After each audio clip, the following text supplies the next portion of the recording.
cold at the touch, dead in the eyes, no signs of life no more. I put your love under the knife. Leave me to die here all alone. No signs of life no more, no. A crying dove may never fly.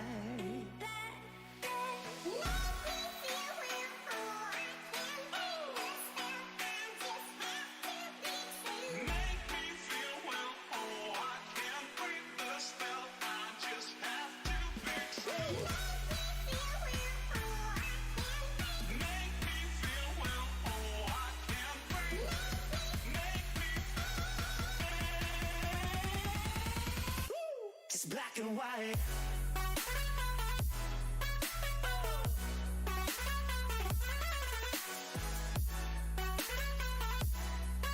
Yeah. Black and white. Oh, oh, oh, oh. It's black and white. No more.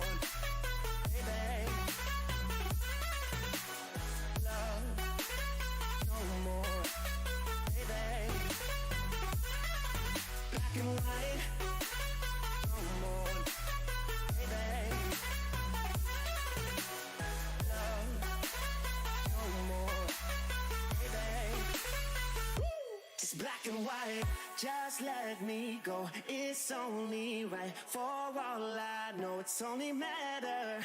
It's calico, it's black and white. Just let me go. It's only right. For all I know, it's only matter. It's calico, it's black and white. White, white, white.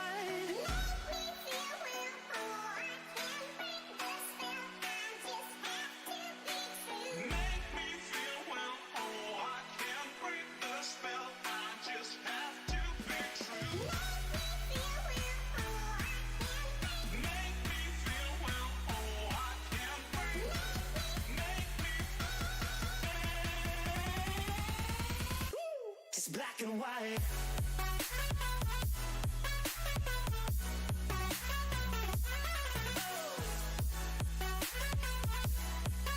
Yeah. Black and white. Oh,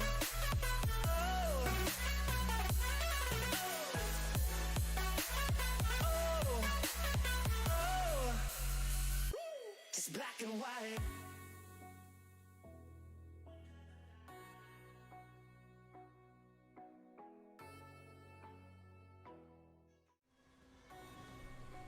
What's up, everybody? Guess what day it is? That's right, guys. This is the Mobile Mayhem 2021 EU Winter Championship Day, guys. I have been waiting for this moment all week long, actually all month long. We are finally here. Again, this is Verdict. To my right, I'm trying to figure out what my camera's doing over here. You already know who it is. Imperium, tell them what's up. Yeah, let's go! Finals day, baby! Woo! Let's Yeah! That's it. That's it. That's, you know, that's it in a bubble, right? You know, it's the final day. This is it, the month-long slog. The week after week, day after day, game after game. It all comes down to this. Okay, we have the third, fourth place matchup to see who's going to end up in the bronze position, but it's then going to come down to the final two teams to see who's going to come out on top and claim the victor of the Winter Cup for Mobile Mayhem 2021. It is going to be a hell of an evening. We've got a lot of stuff planned out for today, and I have to say, Yes. with our first matchup, exclusively, it's going to be a stout one. We are going to be jumping into the VC of my guys over at Aphelion, so be excited for that first matchup, as we'll go ahead and jump straight into the action for that. And without further ado, we'll actually take a look at today's schedule. So something that we'll take a look at. We're only going to have 2 series today, guys. This is it. This is the breadwinner right here. Who wins this wins it all. For today's schedule, as we already saw, Iconic and Aphelion is going to be battling it out for that third place finish. Team Elevate and Tragic, as we saw on Tuesday's stream, going to duke it out in a best of 7 for the actual championship to determine who's going to win. Best of 7, guys. Best of 7. This is my first ever best of 7, so I'm super excited. It's your first time, isn't it? It's my first time, guys. You guys are okay. You guys I'll better break make it in special. gently, verdict. There you go. Hey. I hope it's not gentle. I want it to be as exciting as possible. I want it to be one to remember. At least you gotten more into the mind of verdict anyway. Happy days. But indeed, it is going to be a mammoth of a series for both, to be fair, because Aphelion are coming off the back of, some would say, surprisingly losing in the semifinals. So I would say there's a little bit of a redemption there in the sense of, like, they're not going to win, but they will have that little bit of pride that they want to hold up by finishing in third place. And for Iconic, strong as they are, players like Fahim and Bills, once again, I do genuinely think it's going to be a little bit of an uphill battle for them. But with it being a best of 5, it does open things up a little bit more to have a comeback, to come back into things. And yeah, it's going to be a pretty strong series. So not only do we have a great matchup today in our first matchup, but after this first matchup of the best of 5, actually, we're actually going to jump into player awards too. So that's something to be super excited about too. So keep that in mind in today's schedule. We will be going into the player awards, which is huge. Also, I'm not 100% sure, but we might have an all-star lineup to announce. If not, we'll follow up with you guys. But I want to say we're just about, on the verge of getting those 8 players for that all-star tournament pool, where 2 captains will make their selection. So that is exciting too. So plenty of games to be played here, and in between those games, we'll actually have some great content with player awards and potentially all-star selection pool. So keep that in mind. Before we move any further, man, I think it would be absolute best time to take a look at that map pick and map bans and rotations and whatnot. Yes. Let's get this info out for all of you juicy people in the chat. We're going to be starting with Hardpoint Raid for the Iconic Aphelion, moving on to Search and Destroy Firing Range Domination Standoff, Hardpoint Crash if we get to Game 4, and Search and Destroy Meltdown if it is going to be over in Game 5. And map bans. First ban for Iconic, Search and Destroy Raid. Second map ban for Iconic is Hardpoint Summit. Then the first map ban for Aphelion is Hardpoint Scrapyard. And then Aphelion's second map ban is Hardpoint Hackney Yard. Feels bad, man. I think I can kind of tell why. And then as far as weapon bans, Iconic taking away the Arctic 50, which is both a benefit because of how good that gun is and how strong, for example, Slayer is. But I think it's also a little bit negative because they're not afraid to pull out some absolutely insane sniper shots themselves. And Aphelion, they've taken away the chopper. You heard it here first. I have to say that banning the Arctic 50 was definitely the move. It's not something that I want to see in the hands of Slayer. We saw how that result ended in the Tragic series. So with that knowledge, how is that going to pan on this? I don't know. I still think Aphelion holds, the name alone holds weight, and seeing their gameplay all throughout the entirety of the tournament, letting it come down to this last best of 5 Tuesday stream, it was kind of like we saw a little bit more of that inconsistency that we were talking about. I hope they were able to hit that reset button and just say, forget it. You know what? This is the end of the season. You played this hard for this long? Yes. And you mean to tell me you're not going to continue to, push? I know these guys are pushing. I know these guys are grinding. I know these guys are absolutely ready for this matchup. So, and over on the Iconic side, I cannot discount these guys. They have came in week in, week out, and grinded all season long.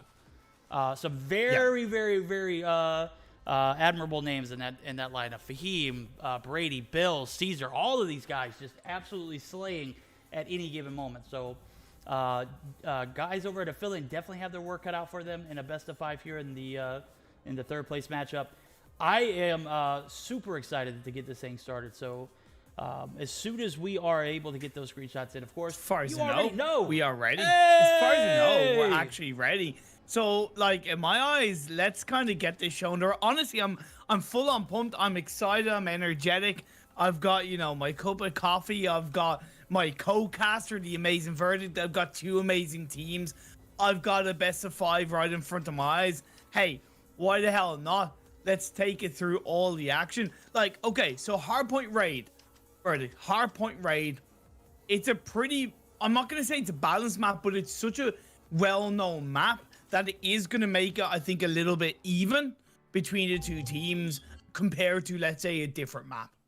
I have to agree with you on that, and the reason being is because Raid is a map that everyone's practiced at any given point. I mean, if you've ever played, yes, you know, as long as you played, you know, basic scrims back in the day, you already know how this map works. Everyone is aware of the rotations. Everyone is aware of what they need to hold. They know what their positions are going to be. You shouldn't be caught out of place in a game like this. So no. who comes in with the strategy week in, week out, and is able to execute it here today is going to be the winner of this map, because this one isn't something that is brand new. This is not going to give, you're not going to have an advantage just because you have a secret strategy. There's no secret strategies. We've seen it all. Everything. Woohoo, let's go. Game number 1 has started. Of course, the hardpoint number 1, which is a pretty tough hardpoint to get under control because it's so far out in the open between these 2 teams. It's an initial push from both sides, but they're going to be trading on those kills. Cosmo is going to get a kill onto Jim, which is pretty good. And however, at the end of the day, the players of Aphelion have been able to get a little bit of a solid early point lead in this hardpoint number 1. Kills come now for Saturns on the Caesars. MAYHEM is trying to play out inside the smoke, but most likely will get suppressed, will get taken out, and that's some real solid teamwork from Aphelion to kick things off. Absolutely. This P1 hill has been all Aphelion from the jump. We see 2 points for the side of Iconic, but in all reality, this has just been owned by them. They are playing super well. I see Slayer has actually opted to play some of this OBJ/gatekeeper role. And interested to see how that pans out, because Slayer opting to use that RUS is it's an interesting gun choice, seeing him snipe and then go to an SMG like the Rust. So he's actually going to be taken out by Cosmo. Cosmo is on a bit of a streak there, as he's up to 5 kills. So the not so much ban of the ASM-10 could come back and haunt one of these teams, and it looks like it might be Aphelion, as Cosmo is absolutely slaying with it at the moment.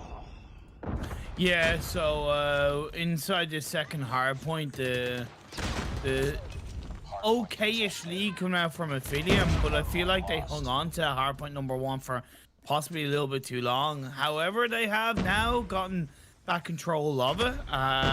You know, looking out on it, the fact that, you know, Brady's just gotten his first kill, Caesar's only got 1, and I know it's super early, but you know, rocking the boat in the sense of you want to start getting your game together a little bit stronger. I don't mind the player having not too many kills if you're in the lead, but they're not even in the lead, right? They're a good 50 points behind. So as a team, Iconic kind of need to start overpowering, or at least be a little bit strategical. If you can set yourselves up a little bit stronger for this hardpoint number 3, like they seem to be trying to do, that could be a great hardpoint to get them right back in the game. You know what? With that being said, this would be a perfect time to jump straight into that VC, because this retake could make or break for my guys Iconic. I want to see how the side of Aphelion communicates when they are speaking to breaking this point. So, guys, bear with us. We're going to jump straight into that VC. One pillars, I mean zigzag. He's one shot.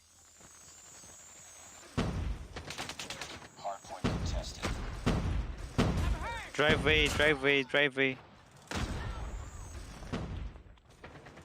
Wow, man, jump up, man. I'm just gonna go next. Play for next, man. Play for next. Yeah, 2 in gym, 2 in gym. One. I'm creeping on ring. Another one dead. I got 2 on next. I'm holding, bro.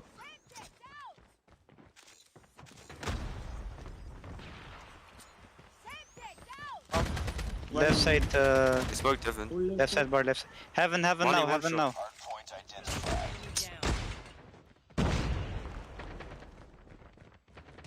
Yo, what the fuck? Is that heaven? You haven't.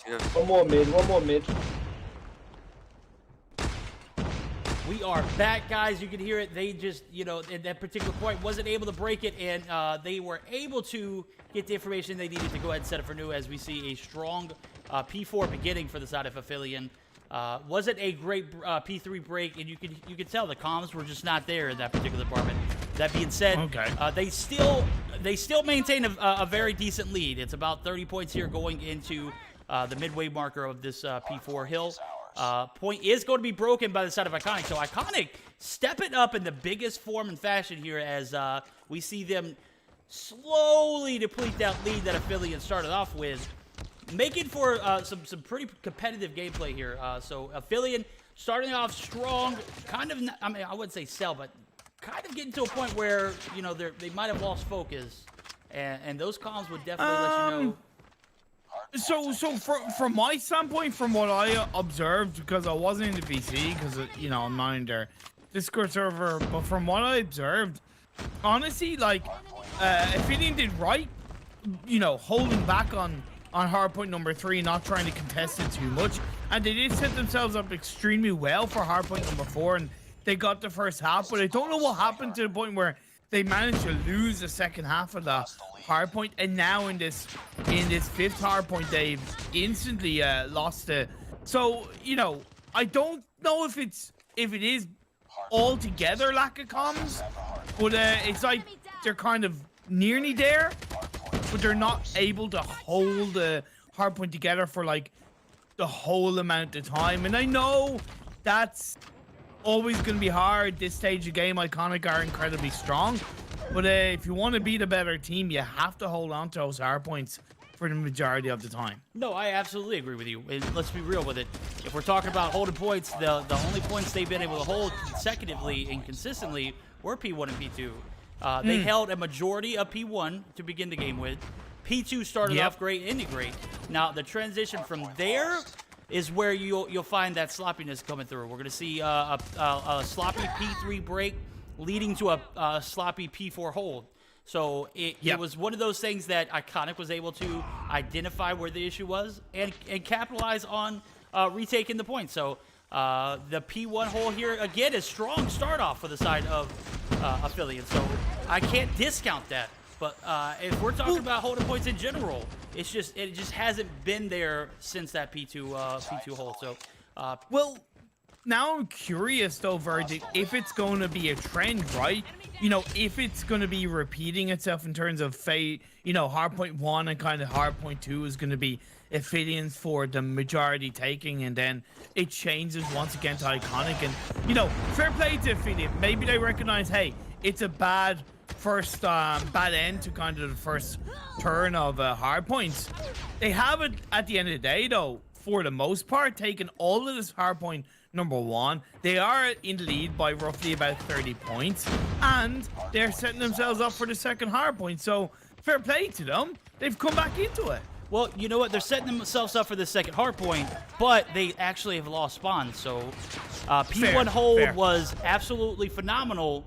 Where was that transition? Was it for too long? I mean, hey, the spawn still, that actually might be the pivotal point right there as we see them break the hill. That is actually going to give them the point. So that is the kind of focus we need to see from Aphelion if they want to compete in this game.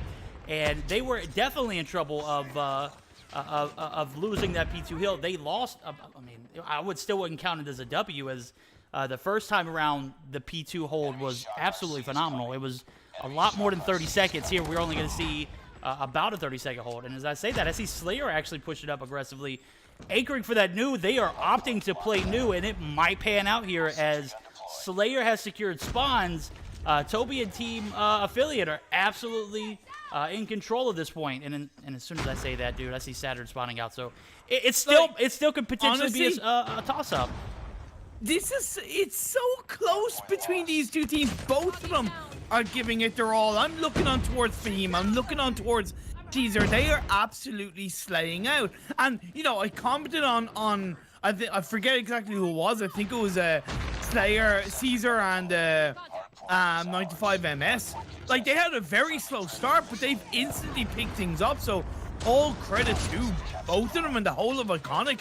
They are not letting this game get away from them. There's less than 30 points, and okay, the longer they leave it to actually take a little bit of a controlling lead, the easier it's going to be because we're getting close to the finish, right? 22 seconds, and we see Aphelion on 2:14 and counting. But, you know, to give Iconic their due respects, they are putting in a hell of a lot of work. It just might not be enough. I don't think it's going to be enough. As I see Bills and team try to make this transition, I see a pretty strong hold on this P5 beginning. Now, spawns are going to be secured here as we see Bills and teams roughly on the outskirts of this P5 or P4 rotation here.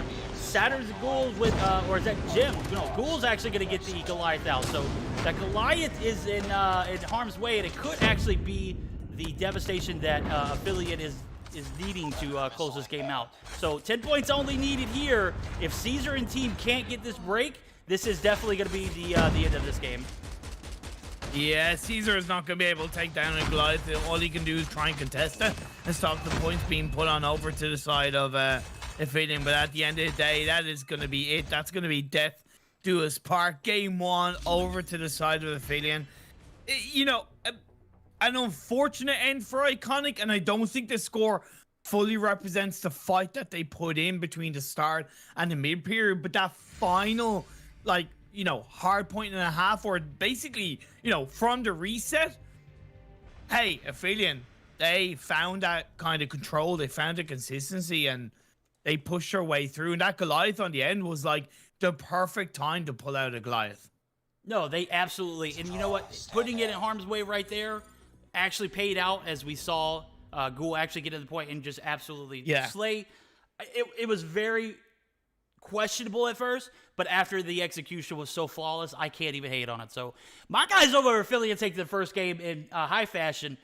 A little rocky towards the middle, but man, starting strong, ending strong. That's all that matters here as we take a look at the scorecard. Yes. A minute and a half for my guy Brady on the side of Iconic, a minute and a half for Bills. So they splitting that time, not going to be enough as we see Saturn's. My guy Saturn's drops 19, goes 19 and 14. It drops 3 minutes. This dude basically rented an apartment inside of the hard point. 3 minutes and 15 seconds. What is going on, dude? That is absolute savagery as we see Aphelion taking their first game in this series. They're up 1-0 in this best of 5. All they need now is 2 more as we get ready for the second rotation. And predictions. Did your Discord? Oh, actually, I think I might have actually messed up that. Yeah, I'm still here. I'm still here. I'm still talking. Cam, kind of. Can you hear me? Yeah, I can hear you. Can you hear me, Brady? Hello. Hello. But like, one player I was always going to be interested coming into this game was Saturn's, because I've noticed him for Aphelion kind of being the heart, the core of when they do succeed, because he's so strong on these objectives, and that speaks for itself once again in the semifinals when they did win the hard point. Did they win the hard point game? I forget, but when they did perform well, and when they have performed well, it has nearly always been Saturn's that's kind of really helped them succeed and helped them kind of, you know, get the result needed. And you know, of course, there's support from the likes of iBot and goal around them, of course, to keep up that positive KD. But when you're talking about the points needed with that objective, with those hard points, Saturn's is one of the strongest in Europe when it comes to holding objectives. I have to agree with you on that, and I got to give credit to Saturn's in that aspect. But when you got guys like Toby who are able to absolutely come in and slay and put on, 29 and 13, it allows guys like Saturn's to get in the point, get that objective, and that tandem right there absolutely anchored that team to a W right there. I can't discount anybody else's performance, but with that being said, those two players, instrumental roles, as you can see the top 2 of the leaderboard right there, them being at the very top of it. So the next matchup of our series is going to be this Search and Destroy on firing range with the Arctic being banned. What are we going to see from here? Are we going to see Jim popping out the KRM or another shotty of choice, or are we going to see him opt to snipe? Since I'm assuming that the Locust is going to be a gun of choice for Slayer. With that being said, Bills is going to be sniping, and these guys over at Iconic, they're gonna double down. I have a feeling that they might come and take this game away from Aphelion if Aphelion can't execute a well-rounded strategy here. Yeah, looking on over for the search and destroy, it is going to be important that the side of Iconic look to utilize their strengths in terms of, Cosmo, Bills, and Fahim. Nothing against Caesar and Brady, but I just feel like, especially Cosmo and Bills, mainly because I've seen Cosmo struggle in the past, and he's evolved kind of quite heavily over the past 2 or 3 weeks, in my opinion, that he has really shaped himself to be a strong, well-rounded player. And Bills has always been the kind of player that can kind of be at the forefront, being at the leader side of a team. But they've got to use that kind of slow, methodical play that Search and Destroy can bring to the table to just disrupt Aphelion a little bit and to stop Aphelion from gaining too much of a momentum. It's really not going to be easy, because when Aphelion are on a tear, especially when Aphelion are the attacking side, and here's the thing, Aphelion are going to start on the attacking side, it can be hard to push them back. It can be hard to counter them, but I know Iconic are a pretty intelligent team, so I know they're going to put up a hell of a challenge. I have to agree with you there. Iconic is definitely not a team that you're going to push over. You're not going to do it with Bills, Fahim, and Cosmo in the mix. Those guys just, they're born-bred winners. These guys come in week in, week out and perform so consistently. If they're able to get the rest of the team in line and, doubling down with them, yeah. I could see this being something that could cause AE some trouble here. But we definitely need to see how they play out here. I've also seen Caesar come through in the clutch and multiple times. So yeah, that's true. That's true. With that being said, there are times where they're on and there's times where they're off. I'd have to, without disrespecting anybody, I would have to compare them to an AE roster, because at this particular time, that Aphelion team has been inconsistent towards the end of our series. Looking back on it, it's just one of those things that it's really hard to compare, but you really want to make a comparison because of the ability of each team's players. If Aphelion comes through with a strong game plan and executes it well, we'll actually be seeing them sweep this series. But unless they come through with that, if Iconic can't make something happen here, I would assume that the second game could be something that would make or break the series for them. Yeah, we are just waiting on a little bit of an update with regards to screenshots before we get into this game 2. With regards to making sure the players are ready and sticking to everything that's going on, so to speak.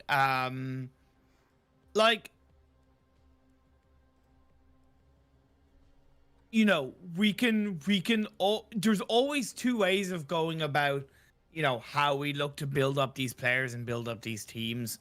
And for example, part of the reason why I didn't heavily mention Caesar is because I think he's been extremely stable as a player for an extended period of time compared to others, and that's in a good way, by the way, in a good way. But we could kind of tell these stories in the sense of, hey, Aphelion's inconsistent and Iconic are kind of underdogs in quite a good few series, and at times are underrated. I'll be the first to say I'll probably have underrated them at times, or underestimated them. But I think at the end of the day, when it's all said and done, it comes down to this single series, these single games, who is going to come out on top with those. And yeah, mentioning inconsistency, mentioning underdogs, it might do something, but at the end of the day, like, if Iconic beat Aphelion, Iconic have been the better team, and they deserve to be in third place. And if Aphelion beat Iconic, hey, Aphelion deserve to get that third place. I know that's not as flashy or dramatic, but that's kind of, that's where the players' mindsets are going to be.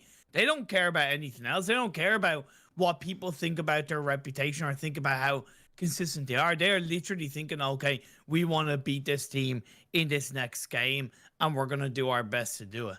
Absolutely. I could have said it any better myself. With that being said, I did get okay that we are good to go, but something else I wanted to announce. We do get to announce the All-Star pool players. So the pool of players that were selected by the people, you out there, the ones who voted, we'll be taking a look at. We actually will be officially announcing that in between the games too as well. So stay tuned for that. The All-Star draft pool is finalized. So the two captains are Jim and Susie Glue. So I'm super excited about that series. But, without further ado, let's jump into the Search and Destroy on firing range.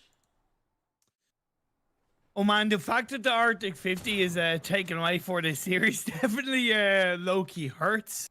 Because Arctic 50 can definitely be a benefit in this map when you're talking about guns alone. But as I said, Aphelion on the attacking side, a little bit like Raid.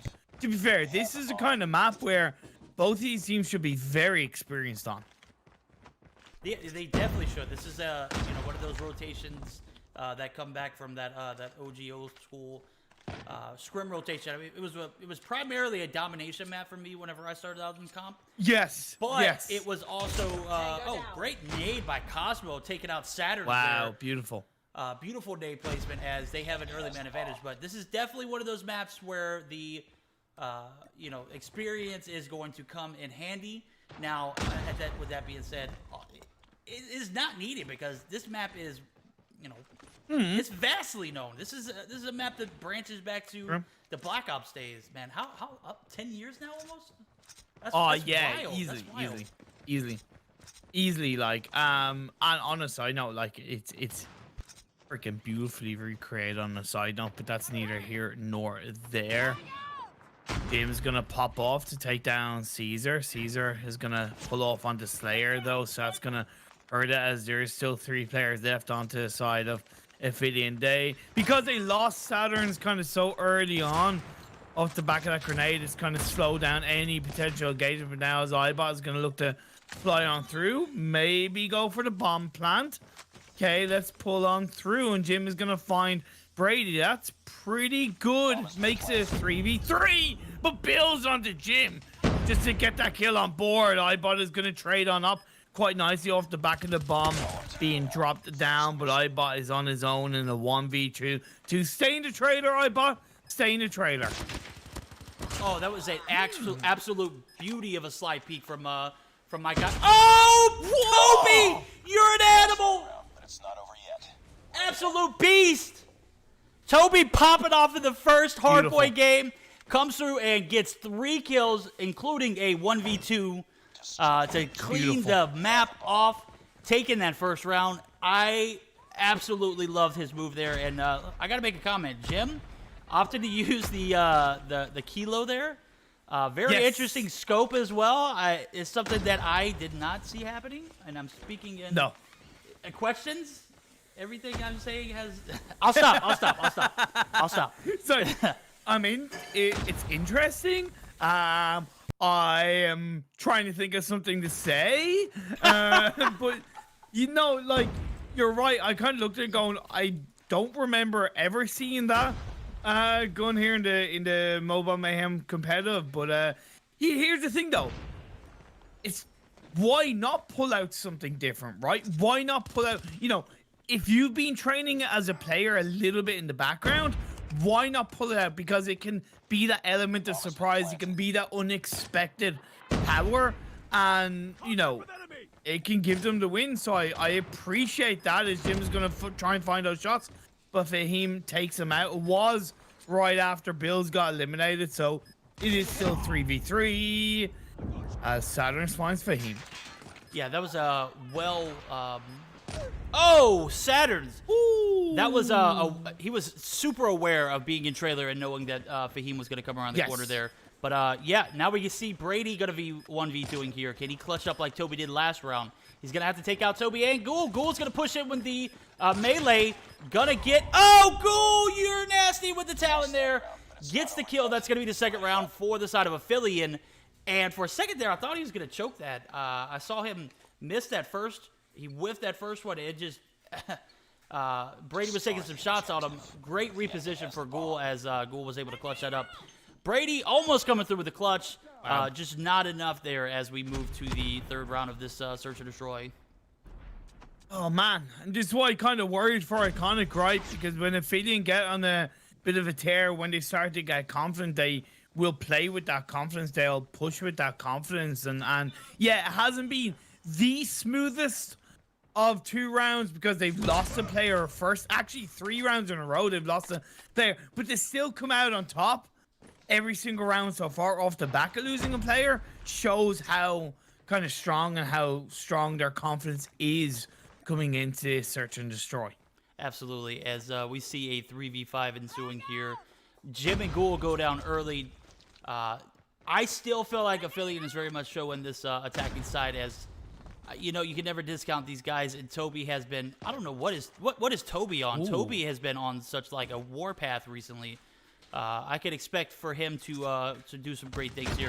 When I say that, we're going to see my guy Fahim come through and absolutely laser him. But we're going to see Fahim actually get taken out too. So Slayer, last player alive, is going to be taken out by Caesar. That's going to give the side of Iconic their first victory in the Search and Destroy round. So it's going to be 1-2 going into the fourth. I'd have to say, if I'm Aphelion, I don't look that last round. I need I need to see a strong effort here. I wouldn't get down on that last round. So first, oh my lord! Oh my God, Caesar! From the side of Iconic. Caesar with a double kill, a triple kill with the help of Bills. Oh my lord! That is just wiping through the players of Aphelion. Here's the thing. I had a sneaky feeling that was going to come out verdict because I instantly panned over onto the side of Iconic after they won that previous round because I was like, okay, they could be feeling good right now. They need to be a little bit aggressive. And that's exactly what they did. They didn't leave any room for Aphelion to, spot them out. And Cosmo instantly finds Jim once again. This is good Iconic. I love this coming out from them right now. Absolutely. This is exactly what you need to see if you're Iconic. You need to see those oh man, as I say that, we're gonna see Saturn take out Cosmo, leaving Caesar and Brady a 2v4ing here. The bomb is actually on the side of B, so the advantage does go to Brady and team. But as I say that, Slayer with better positioning, actually going to be able to take out 1 and 2. Slayer gets a 2-piece. The round and the side swapping is actually going to ensue here. The round goes to Aphelion, so Slayer with a 200 IQ getting the reposition, taking out 2 at the end to clutch it up. This defense for Aphelion is where it's going to be happening here. I'm still really happy with how Iconic played in those 2 rounds they won. Yeah, they ended up being down a round, but it could have been much worse because, again, I recognize the power Aphelion holds, but really Iconic did a great job of in some way shutting them down across those 2 rounds. But now as you switch on over to them being the attacking side, they do have a little bit of a 5-man formation in the middle of the map with, to be fair, Caesar looking towards the B. Then when you check on over towards Aphelion, they do, above everything, have a lovely spread themselves. Absolutely. We're going to see the first initial pick come from Caesar, as you recognize. Pushing up aggressively inside of this jungle area. Able to take out Ghoul. Saturn's is right on the other side of that wall, so I'm assuming they're not going to make a B push, though, as I see 4 players rotating back. Going back to A would actually be questionable. If you could get another pick, it would definitely secure it. Bills is going to get that pick, so that is going to be a 5v3. Bills getting that second pick needed to push up onto the A site.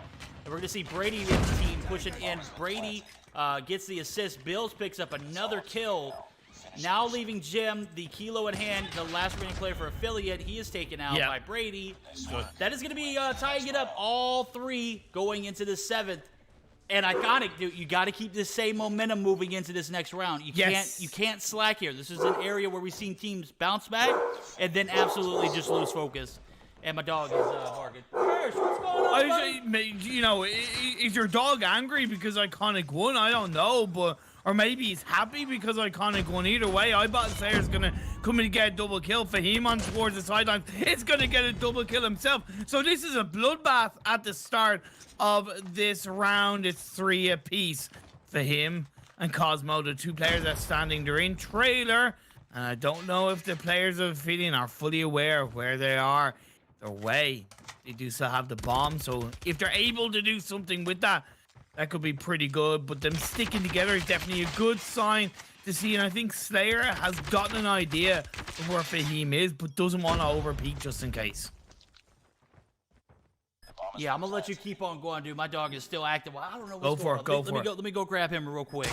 Yeah, go for it, my dude. As Cosmo did, or Fahim should I say, did indeed plant that bomb, but he's in a compromising position. Cosmo's going to take down Saturn. That's really good. Great shots by Fahim onto Slayer. Now he's going to switch to gun. Going to make sure he's going to be able to fire those shots across the smoke and utilizing his Cosmo's going to pinch on through. He's going to get another kill, and that was beautifully played by the side of Iconic. I mean, beautiful. Like, that was near poetically positioned between Cosmo and Fahim. Communication on point between those two as we do get into the next round, and that's going to leave them 4-3 ahead. A good play from Iconic.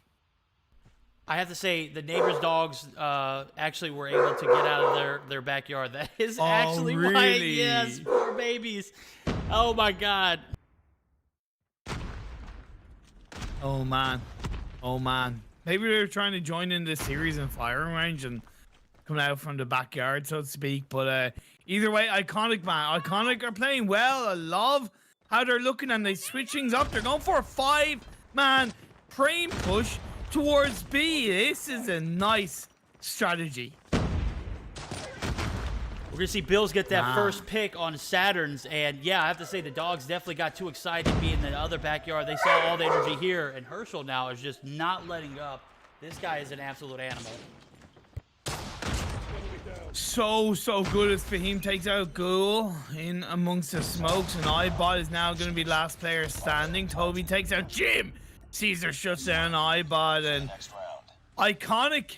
I love how they've given just as good as they've gotten, especially since switching over to the attacking side. A very confident looking performance. And here's the thing, I thought they might look to do this in Search and Destroy, right? I was a bit fearful of them in terms of a shaky start, but the way they have played has been very strong in the Search and Destroy series. Fahim is going to get taken down to a little bit of health, but is going to regenerate. The Slayer's going to be able to spot him. Fahim is going to have an idea where Slayer is. Caesar is in the front line. Bill shuts down Slayer. That's, once again, great teamwork coming out from the side of Iconic. I absolutely agree with you there, and Iconic finding their way into Search and Destroy. Wow. This could be the game changer as Toby's going to be taken out. Jim, last remaining player, he's going to 1v3, Locust in hand. He's got to get a better position as the bomb is going to go down. 45 seconds on the clock. He's going to have to make some moves here. Misses a few shots on Fahim, and it is getting intense if he's able to get that one shot, but no Brady peeking through that little secret area. Able to snag it. That's going to take us to the third game in our series, which we're going to be completely tied up here as we did not expect Aphelion to drop those last 3 rounds just like that. It wasn't even contested. It wasn't even close. I know. Like, that's the thing. As far as I know, those last 3 rounds weren't even off the back of, yeah, okay, the bomb might have been planted, but the timer didn't run out. Like, the bomb wasn't blown up. It was pure all Iconic being aggressive, controlling, you know, calculated, really strong stuff. And to be fair, across most of the rounds, they did nearly always start those rounds by getting the first kill. So they were, you know, I wouldn't say always in control, but they showed those signs of being in control. Whereas in this case, it's been absolutely bang on coming out from Iconic, and they really do deserve it. Looking over at the stats, you know, I said Fahim is a strong player along with Bills. I'm really not surprised. 7 and 11 respectfully. Again, it's not like it was a bad performance from Aphelion, but they did get outplayed. They got outmaneuvered. They got out aggressed. And in firing range, it was all iconic, baby. Oh man. Verdict is just putting his dog outside because of the barking. Hey, such as live broadcast people, but I'm curious if you're surprised in chat with how that went. If you're kind of surprised that Iconic ended up winning that one. I'm low-key not, but I also am, because I know Aphelion are strong in search and destroy, and they can be strong in search and destroy games, but you know, I'm also happy that Iconic won, because I was really fearful. I would have been extremely fearful for them, you know, coming into a game 3 if they had lost this search and destroy, because feeling they're a confident team and they go with momentum and they'll build on that momentum. But now, as we are one apiece, it is guaranteed to go to game 4, of course. But resetting onto domination, it's going to be interesting to see if the side of Aphelion are going to bounce back. I think we're going to see a very close matchup here, as that search and destroy was not close for Aphelion. They had a great start. They took 3 rounds in the defense, just not able to find their groove. Or they found their groove in the attacking. They just couldn't find. You know, the defending side to me in that particular map is, I don't know. I felt like maybe Iconic just came out too strong for Aphelion. It was just too much for them to handle. And as we saw, 6-3. I mean, reality, it wasn't close. Well, like, even on the 2 rounds that Iconic won as the defending side, that was overpowering. Both of those rounds, yeah, they overpowered. They like aggressed onto Aphelion. So I think when they were the attacking side, which kind of in theory gives you more room to be controlling in some way, they took their ball, they took that aggressive ball, and they instantly ran with it. So I think it's recognizing, oh wait, we've discovered Aphelion's kryptonite, so to speak, and using that, and that's exactly what Iconic did. You're absolutely right, and they kept that same momentum going into the attacking side, and it, as you can see, being aggressive on defense paid off. Being aggressive on the attacking side, woo, boy, man, that's like it was just too high quality gameplay for my guys over at Aphelion to handle at the moment. So this third game of domination is going to be on standoff, dude. This is an absolute beast of a rotation, if you ask me. We saw a hardpoint raid. We saw a firing range search and destroy. Now we're going to see a standoff domination. How epic is this map rotation? Like, this is an absolute beauty. Honestly, it is. It is absolutely beautiful. Like, you know, it's absolutely beautiful. Like, even a hardpoint crash, you know, on the game 4, because we're guaranteed to get to game 4, right?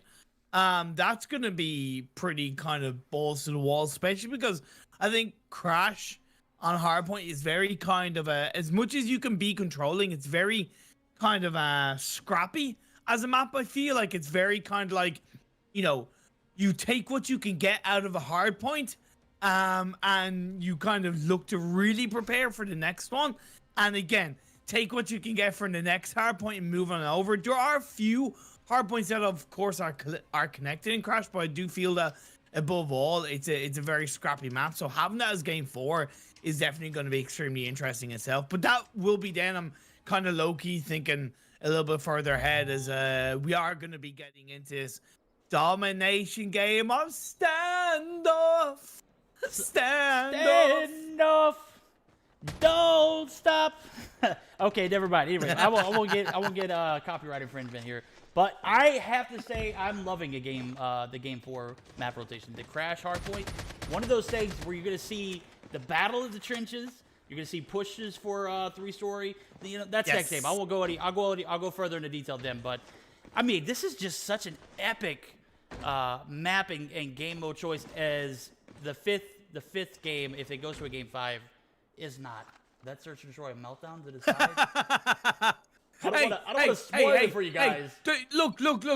Let's not get bogged down on the 5th match. Let's look at this 3rd match. You're right. It's domination on standoff. And, you know, it's ironic that I kind of mentioned about Crash being scrappy as a map. I do think when domination on this map, you know, because B is like somewhat out in the open at times, it's very scrappy trying to grab and hold on to that B, right? So, man, I'm very curious to see how it's going to go. And Aphelion, not only have they captured their C, but they even look to try and capture Iconic's A. That's an aggressive start. I respect that difference, but unfortunately, it didn't work out. No, Jim played a little aggressively there, and I believe if he had a little bit of help in that A spawn site, he might have made something happen, because I was taking a look at spawns, and one of our guys over at Iconic were actually spawning at the gas station area, so that could have led to some devastation, but ultimately wasn't followed up on it. We see nearly a B cap go through, but Brady and team able to clear the point. They are going to jump on it together here. Caesar's going to be the last one alive. He is going to try and secure it. At the very least, he does wipe the B initial almost cap for the side of Aphelion. So that was well played for him. And Jim just absolutely burying people with the KRM is going to be taken out, though. So a player that we have to talk about, though, right now is a guy who has been slaying out the first 2 games, and that's Toby. Toby is nowhere to be found at the moment. He is 0 kills on the board. He needs to get his head in this game, as you know, they were not able to clutch that search and destroy. You can see it's looking pretty devastating at the moment, as a AC flip might come through. Wow. They do have control of B, so that is a good thing for Aphelion, but I need Toby to come through. There we go. That's what I'm talking about. I can move on. He got his kill. I gave him his little shine there. Moment of redemption. Yeah, but Saturn's is on 7 kills right now. I like that attempt from Iconic, looking to try and capture that it was the C cap, and yeah, okay, they took up, but obviously they let go A cap, and Aphelion having the B cap is just, it was kind of instrumentalized by Jim being aggressive with that KRM, where he pushed a couple of those players back from Iconic, and that allowed his teammates to grab that B capture. Now it's nearly been taken. Is it actually being taken from the side of Iconic? Oh, so close! So close! Yes, it's captured. Iconic have it in the bag, and they're only 16 points or so behind. So this is a good time to turn it around, because there's still plenty of points available in this first half. Oh, absolutely. And I have to credit that B cap to my guy Cosmo. Cosmo came through, being a pest inside of that A spawn for Aphelion. Cosmo came through. He picked up 2 big kills with the grab spikes. Almost clearing A by himself, and Jim is going to get a 3-piece there, putting him up to 15 kills. They're going to go ahead and get a C cap, so if you can't get B, go for the other. They are holding A and C. Now, B might be capped here, too, as I'm seeing some of the spawn trapping from Jim. Jim is going to be taken out there, so Caesar able to take that pest Jim, rocking the KRM out of their spawn, and the C cap is going to come through. No, Slayer! Slayer is in enemy territory. Oh my! A and C is still held. Where are the players from Iconic? Honestly, like, I'm kind of going, where are they? Because when Aphelion took the C cap, I was expecting a return on the A cap, right? But there was nothing. There's no response. Now, okay, Iconic have now taken the C, and they did take the B, to be fair. But considering they're behind and they've just lost B once again, I was surprised at the lack of response, but either way, still close in this game. It's the first to 200. We will reset after the team hits 100 points. It's 86 to 66 in favor of Aphelion. You know, I'm scared for Iconic, because my guys over at Iconic woke up a sleeping giant, Jim, who was nowhere to be found in that search and destroy game. Absolutely shredding these guys, 21 kills. And oh my God, what is he doing? Another 22 kills already, and the half is not even over. My guy Jim is popping off. He needs to keep that same energy going into the second half, when we see 173 lead for Aphelion. I am absolutely shocked in the performance from Aphelion. Bouncing back after a search and destroy loss like that is exactly what they need. I just didn't expect it to come through like this. So plenty of game left to be played, though. So as long as they're able to keep that same momentum, I don't see them losing any bit of control here. But Iconic still got a dog in this fight. We're going to see Brady up to 14 kills, trying to make something happen here. They're on the B site. Slayer with the SMRS is going to clear it. It's going to leave Caesar, the last player alive. Caesar's going to take out Jim, too, so this could make for a very interesting B push if my guys over at Iconic seal the deal. Enemy shock RC is coming. Man, all they need... okay, interesting. Yeah, all Iconic need is that B cap, but they've now just lost it, which is a little bit of a feels bad, man. And Aphelion are ramping up pretty nicely. Oh, they absolutely are. We're going to see a strong second half performance as we start off here. A and B hold for Aphelion. Iconic working their way towards this B flag. They need to make something happen here. And in order to do so, I feel like they need to establish a little bit of map control. It looks like they're just kind of like one on, one off kind of ordeal on B, and it's just not a collective effort as we see them push now into the spawns of A. Still yet to cap B. This could make for, you know, a little bit of miscommunication if you ask me. So, oh my! Everyone wide from Iconic. The B flag cap is not going to come through. A C cap is going to ensue here now. C is going to be evacuated as we see Aphelion and team continuing their dominance all throughout this second half here.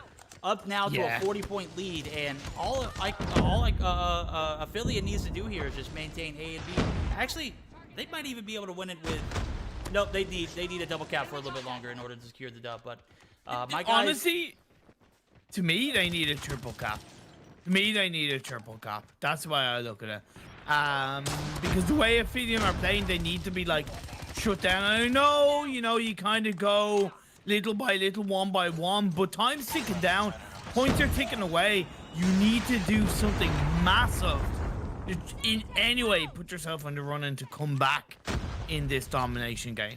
Well, in order to get a triple cap, you got to get two first, and they are having a hard time maintaining their C flag. So yeah, true. These guys, Aphelion being complete pest, rocking inside of the spawns of Iconic. They're actually going to push again for a C cap. So Jim and team Aphelion playing super aggressive. As we see Saturn's clear the board, the triple cap is going to come through, and this is quite upsetting if you're Iconic. Strong search and destroy game is not going to translate to a domination win here, as we see a 180 to 115 point game, and it is just you know, Iconic started off, you know, contesting at the beginning, and oh my, triple kill from Saturn. This guy's about to drop 40 on him. That's why do you think I'd be going wow? It's not just because of Aphelion's performance, but I've been looking at Saturn, spectating him. He got like 2 pistol kills, he got RC shot kill, he got you know, a beautiful Predator missile kill. Like, honestly, the guy's just rocking it. The game is over, and it is the one and only Aphelion who have come out on top. 200 points to, I think, like something like 100 or however it is, but that was pretty violating from Aphelion, and a very aggressive comeback off the fact that they lost Search and Destroy. I have to say, man, if I reference Jim as a sleeping giant, what is Saturn's, dude? This guy's from another planet. No pun intended. Okay, pun intended. 39 kills? Come on, dude. What is this guy on? Where did he come from? 39 and 13. Man. Triple positive? How does that happen? How does this guy allowed to go triple positive? I am just at a loss for words. Jim right there behind. He's an animal. He's an animal. He's exactly. He's an alien, bro. He's just not from this dimension, bro. This guy is absolutely raw. He had a super solid hardpoint game, and even better dom game here. I mean, granted, he only had 1 cap. I can't discount the guy for 1 cap, dude. When you're able to put 39 on the board and anchor your team to a 200 to 113 victory, that's remarkable, dude. That's just godly in my eyes. So Saturn's coming through. He's not playing games, dude. He wanted the dub. They got it. He's on. that we're going to see a 2-1 advantage for the side of Aphelion. And now Iconic on the hot seat, on the brink of being terminated, taken out, eliminated from this tournament. Fourth place does not receive a cash pool prize. They do not get anything from that. So third place is what we're competing with. Aphelion playing absolutely flawless in that second half, if you ask me. Yeah, and even just a supporting role, because as much as Saturns and Jim stand out, Saturns and Jim they both do stand out. Like, I'm looking at Slayer, 1912 with 6 assists and Ibot with 2017 and 8 assists. And to be fair, for Toby, Ibot, he was slow to kick things off. To be fair, he died, I think, like 4 or 5 times before even getting 1 kill, and to still end on a positive KD and getting that many assists. Definitely massive support. I would say Goal is maybe the one that I wouldn't say struggled, but 1918 with only 2 assists. But then, yeah, he got 7 captures. So, honestly, it's clear that all of Aphelion played incredibly strongly in that game, and the score does speak for itself. For Iconic, I don't think they played badly in that game, because in the first half there was only like 23 points dividing the 2 teams. But then Aphelion went up a notch, and Iconic didn't have an answer, and they got outplayed. It's harsh, that, bro. But it's the kind of reality of the situation. Yeah, Iconic came in hot off of a Search and Destroy win. We saw that. How do I explain it? We saw that hotness, that streak that they had going, fade completely in the second half. That first half, they still had a little bit of momentum there. Toby, unable to find his groove, might have been one of those things that we can contribute that half to as far as that first goes. I'm not going to pit it on one player, but come on now. You go 0-5. You're 2.5 minutes into the first round, or first half, rather. And, finally finding his groove, and then Saturn's just he put his foot on the pedal and just never looked back, dude. Just absolutely burnt them 39-13. Just a remarkable performance. Well-rounded game for the side of Aphelion as we get ready for a map that my guy Imperium hates. That's going to be a Crash hardpoint. I don't hate it. I just think it's scrappy and just a bit meh. I know. Just feels a little bit, RNG. It's hard to put into words. To me, it doesn't feel as well competitively developed as some of the other maps. But maybe I'm wrong. That's just my opinion as a potato. You know what? You might be onto something, but as someone who's been, playing multiplayer, if you look at the map selections for Hardpoint, there's really not much other than, Summit. You've got Standoff, but you obviously can't play Standoff back-to-back. You've got, Firing Range is not even considered a hardpoint rotation in comp scene. So it's slim pickings. You got, these newer maps, which I absolutely love. Hackney Yard. It's a change of pace. I love Scrapyard. And Crash is one of those maps where it's big, but it's not too big.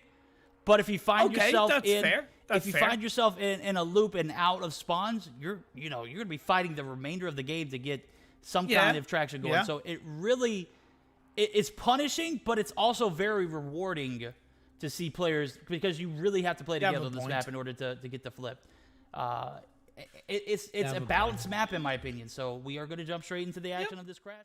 This is a deciding game. This could decide who wins third place right now. So I have to see more from Iconic. I got to see some of that Search and Destroy performance here. Okay. Crash, let's go. Will Aphelion crush the dreams of Iconic finishing in third, or will Iconic crash down upon the players of Aphelion and book themselves into a game 5 and bring it to the full series? Man, let's get this show on the road. Who is going to have a solid start and take control of hardpoint number 1? We'll see people evading here, but if I'm Iconic, dude, I'm taking everything. And as I say that, Aphelion actually is going to play super aggressive. One almost on point. I would just go ahead and jump straight on if I was. But if I'm Iconic, dude, I don't care at what cost. That first point, you need to get as many off of it as you can because you might be in danger to, you know, not get much going forward. So, Aphelion, one of those teams we see just perform week in, week out as far as hard points go and dominations. But on this particular map set, I would have to say you're going to have to get every point you can in order to win this one for Iconic. So, Iconic needs a win here to take this to a Game 5. You know, off the rip, we're going to see an initial hold for both teams. So, contesting and competing inside that first point is definitely going to be a little rewarding. Now, P2 is about to start up, and we already see 3 players for the side of Aphelion in point. 2 players now as Bills opting to snipe in this respawn game. Going to take out one. Saturn's, who was on a bit of a streak last game, going to be toned down as he's only up to 1 kill here. Friendly predator missile. Like, honestly, what should have been and what seemed to be Iconic's game plan for the hardpoint 1 is actually not directly to actually control the first hardpoint like you suggested, but for me, it was actually just to stop Aphelion from getting a strong lead and stop Aphelion from grabbing a lot of points in the hardpoint 1 because it's such a scrappy first hardpoint that at times I don't think it's worth like really fighting for control. You just fight to avoid the opposing team getting onto it for a couple of seconds. But Aphelion set themselves up really nicely for hardpoint number 2, having Toby up on the top floor of that building for even quite a while. Coming into hardpoint 1 definitely benefited them, and then he was supported pretty nicely, and Aphelion have a good, you know, 35 point lead coming into hardpoint 3. That's exactly what you expect when that P1 game plan for the side of Iconic just... I see what you're saying there, but you didn't give yourself a position to, you know, set up for new. Now, I will say this. The only advantage that Iconic has at the moment is they have the decent side of the spawns for the time being. As I say that, we're going to see Bills actually flip out, so that is not a good thing. So the only advantage that you had is actually going to fall through your hands as we see Aphelion pushing in. Able to get spawns here. Are they going to be able to keep them, though, as I see Brady on the backside of this broken wall and absolutely demolished as Toby picks up his 9. So he is in his groove. Ghoul, a guy we saw not really have the best game in the domination, absolutely popping off here as he's top 3 story, just absolutely slaying. And Aphelion continue to do Aphelion things. They are up now to a 60-point lead going into... Oh, wow. Is that a VTOL? I haven't seen a VTOL in Mobile Mayhem. It is a VTOL. Yeah. That's a VTOL. I don't think I've ever seen that in Mobile Mayhem. I definitely haven't, as the nerf of the VTOL, I want to say about 3 or 4 seasons ago, really rendered it useless, but my guy, Ghoul, absolutely shredding. He's up to 18 now as the lead for the side of Aphelion is now up to about 70 going forward, and it's just not looking any better for the side of Iconic as they make their P4 rotations.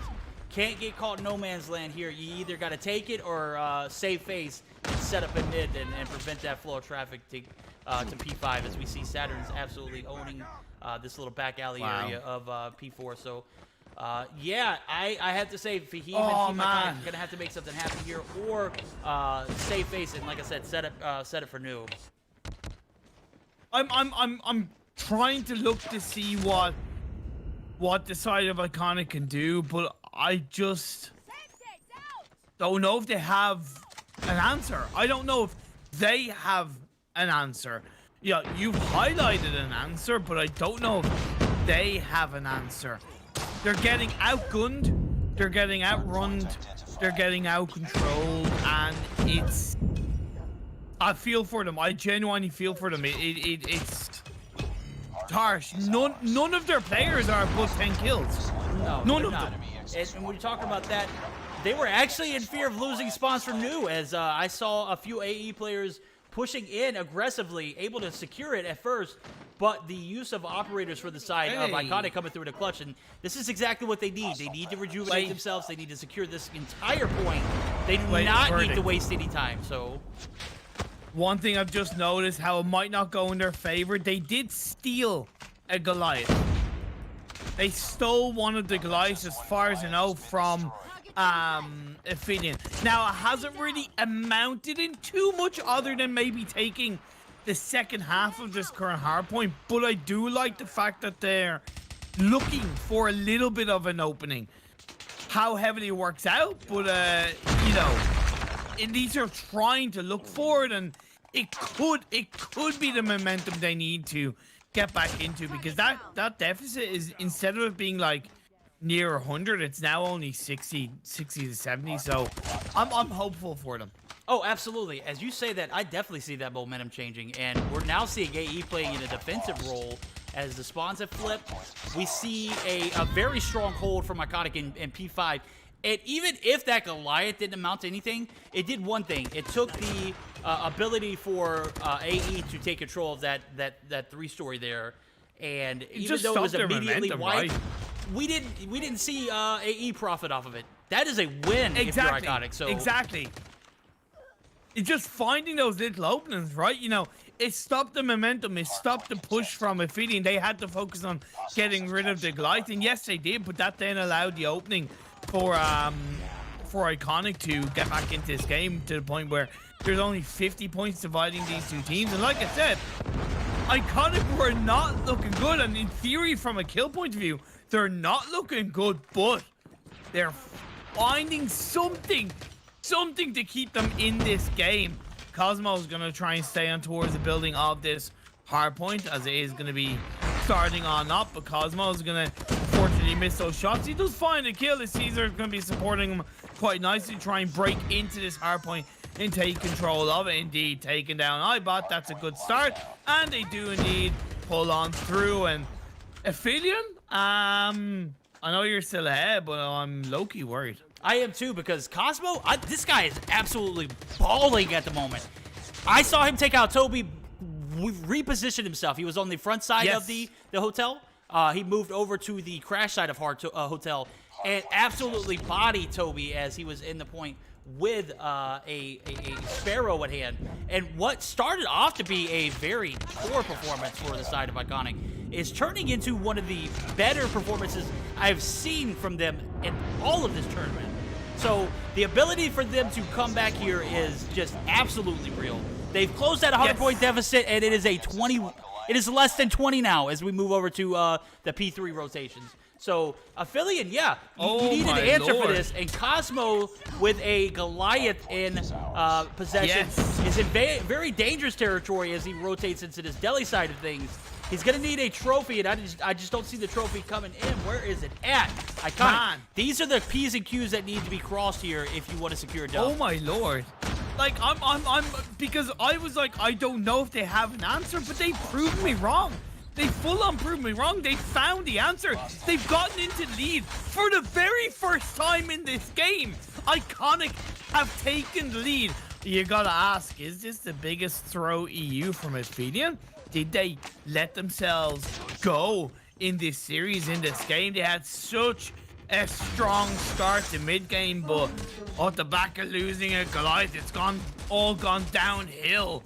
Although they do have their own Goliath, so that is somewhat helpful.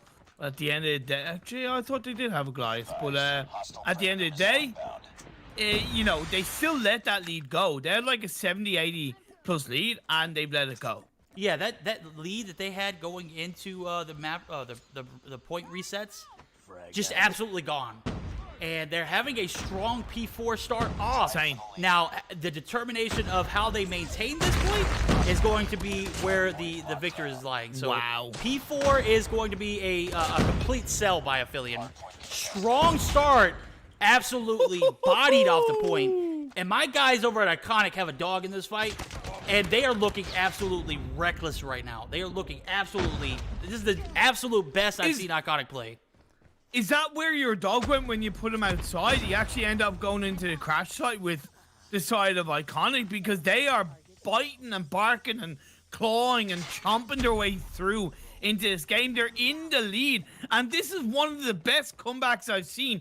10 seconds left on this current hardpoint. A good 30-plus point lead for the side of Iconic, and Aphelion Your backs are against the wall at this stage. You're nearly going to lose this game. For you had the game set match point. You had it.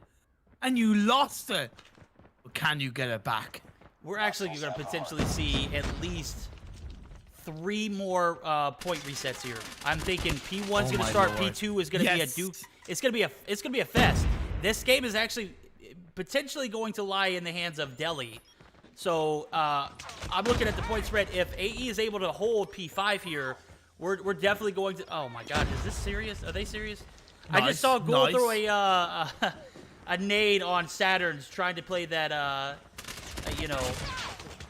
Nice support. Lovely support between Saturns and between Saturns and Gold. That was beautifully constructed. And here, that's what I kind of noticed. 17 seconds left on the clock of this current hardpoint. Aphelion, part of what allowed them to go downhill is that they stopped really playing as a team, and Iconic started. But the little instance of what I saw between Goal and Saturn's playing together, that is what has helped Aphelion once again get back into this game and get into the lead. But this next hardpoint has shown up, and Iconic, you've done so good up until now. You don't want to let it get away from you. You don't want to let this opportunity to go down. A beautiful sentry gun hopefully will allow them to at least pick up a little bit of control and stop this hardpoint going over into the favor of Aphelion. But no, 244, 245, my. 246. It has been shut down, but it has yet to actually be taken over by the side of Iconic. And this is it. This is it. Aphelion are only 4 points away from taking this game and taking this series, but Iconic are giving them hell. They're giving them everything they got, but it is not enough. It is not enough. With 10 seconds left on this hardpoint, Aphelion have done it. They won the game and they won the series 3-1. Ah! What did we just watch? I am so conflicted. I for sure thought Iconic was going to secure it, and I didn't want to discount Aphelion at all because that start was just absolutely phenomenal.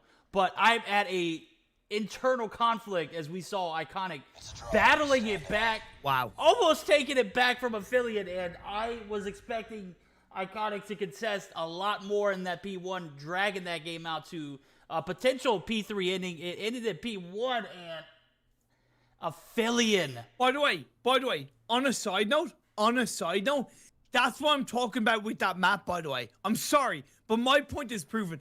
It's a goddamn scrappy map. It's a goddamn scrappy map.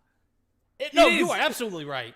You are absolutely right. Man. That map was an absolute... the battle in the trenches happened. You guys over to Aphelion forced the hand of Iconic in that P1 transition. Oh my lord. And Iconic, who was unable to answer in any form or fashion, is going to lose. And we do see a 250 to 225. Our guys over to Aphelion, third place winners here, as I am absolutely insane. I'm in Insane. shock right now. That was a map of the highest level of competitiveness here as we saw that ending there. It was just I'm at a loss for words. I just want to say, Iconic, credit to you guys. You're going up, genuinely speaking, you are going up against one of the best and well-rounded teams in COD Mobile Europe right now, Aphelion. They, again, we were even surprised they didn't make it into the finals, right? That's how strong they are. So you were always coming into this as somewhat of the underdogs, and you gave it to Aphelion. You pushed them pretty damn hard. Yeah, it wasn't the cleanest at times, but Search and Destroy, you instantly returned fire on so many strong levels. And yeah, domination, it was a mare of a start. Like, one of the worst starts I've seen from a team in a domination game. No, sorry, not domination. I mean, hardpoint. Sorry, hardpoint, I mean. But, Matt, you came back into it. You push Aphelion, you surprise them, you knock them off their perch for an extended period of time. You were like nearly 100 points down, and you got into the lead, hitting the 100-point mark. That is insane, and you should hold your head extremely high for how good you guys played. And please keep on going, because it is a pleasure, an honor to catch you guys time in, time out. You know what? I have to absolutely agree with you there. Iconic coming through. What would have been the biggest throw in EU comp scene history from our guys over at Aphelion, able to get their grit down. So I got to give, you know, as highly as much as I respect Aphelion, I got to give daps to my guys over at Iconic. That was absolutely, you guys almost had it. You know, and when I say that, you know, I know that is not going to give you any kind of, you know, prize pool money. But with that being said, that's going to give you some, you know, energy moving forward. Motivation. And motivation, absolutely. Iconic absolutely came through. Almost delivered one of the biggest comebacks in my casting career, you know, history. So close. Iconic, just so close, just not able to come through. But we do see our guys over at Aphelion, third place champions. They are going to get some of that prize pool money, and we have to move forward with the session now, as we about to see our second game, and then second and last. That's so sad, dude. I can't. You know what? Let's focus on the positive. Well, all good things have to come to an end. Because I talked about Iconic again. Fair play to Aphelion for finishing that series off in dramatic fashion. Kind of what Aphelion do best, in terms of they keep us on our toes. They can be dominant, but they can also like let a game go against them like that. But all credit to them, and can't go wrong with how they performed across the league, across the weeks. And I know they'll keep on going, and I expect again more from them. But that was, of course, the fourth place game, and you're right, a verdict. It is time to really talk about the finals, the final game, and to really, to you know at what? least have a little bit of a teaser about what might happen. You know what? With that being said, I actually want to jump into the player awards. You guys want to do that? Yes. Does that sound, you know, before I jump straight into the madness? Go for it. Let's do that. You know, I feel like we owe these guys a little bit of, you know, respect in that attitude. This is something that, you know, we've been waiting for all season. This is the moment of truth for what you guys think about, you know, this EU comp scene. And I am super excited to see who we have, you know, in picks. You guys already know who your selections were. You made your votes, you cast your votes. I personally did. You know, I know Imperium did. But guys, I have to say, it is the moment of truth for the player awards, and I'm super excited to announce that, and we will go ahead and jump straight into that. So a few of the things that we had here, as I'm pulling up my notes here. Woo, everybody is bogged down. We'll start off with the sniper of the series. So the sniper of the series, and we've talked about a lot of these guys, especially in positions of power for search and destroy, because I feel like if you're sniping, you got to be dominant in a search and destroy match. So some of the players that, you know, noteworthy, in my opinion, here as we discuss that. Some of the guys we'll talk about: Dark Wizard Tilt, Marky. We saw Neil with some pretty powerful performances throughout the season. You know, we see Narcs. Narcs is one of those guys that just continued to reign terror and wreak havoc on Search and Destroy. So I'm pulling that up. If you had to make a selection, what would you have to say? Who are some of the performers that I didn't announce? See, I low-key want to say Jim, but he switched to kind of shotgun midway through, so I don't know if he'd count. I would say Cosmo. You know, at times there's a lot of players that, to be fair, kind of hard to pinpoint outside of the players that you mentioned, to be perfectly honest. There's been a few surprises That's for sure. And because the sniper role is one that is at times hit and miss, and it's at times not viable, but nothing beats a juicy sniper shot. Nothing beats a quick scope. Oh, absolutely, dude. And as I say that, I do have the winners here, so we will go over that. Sniper of the series here.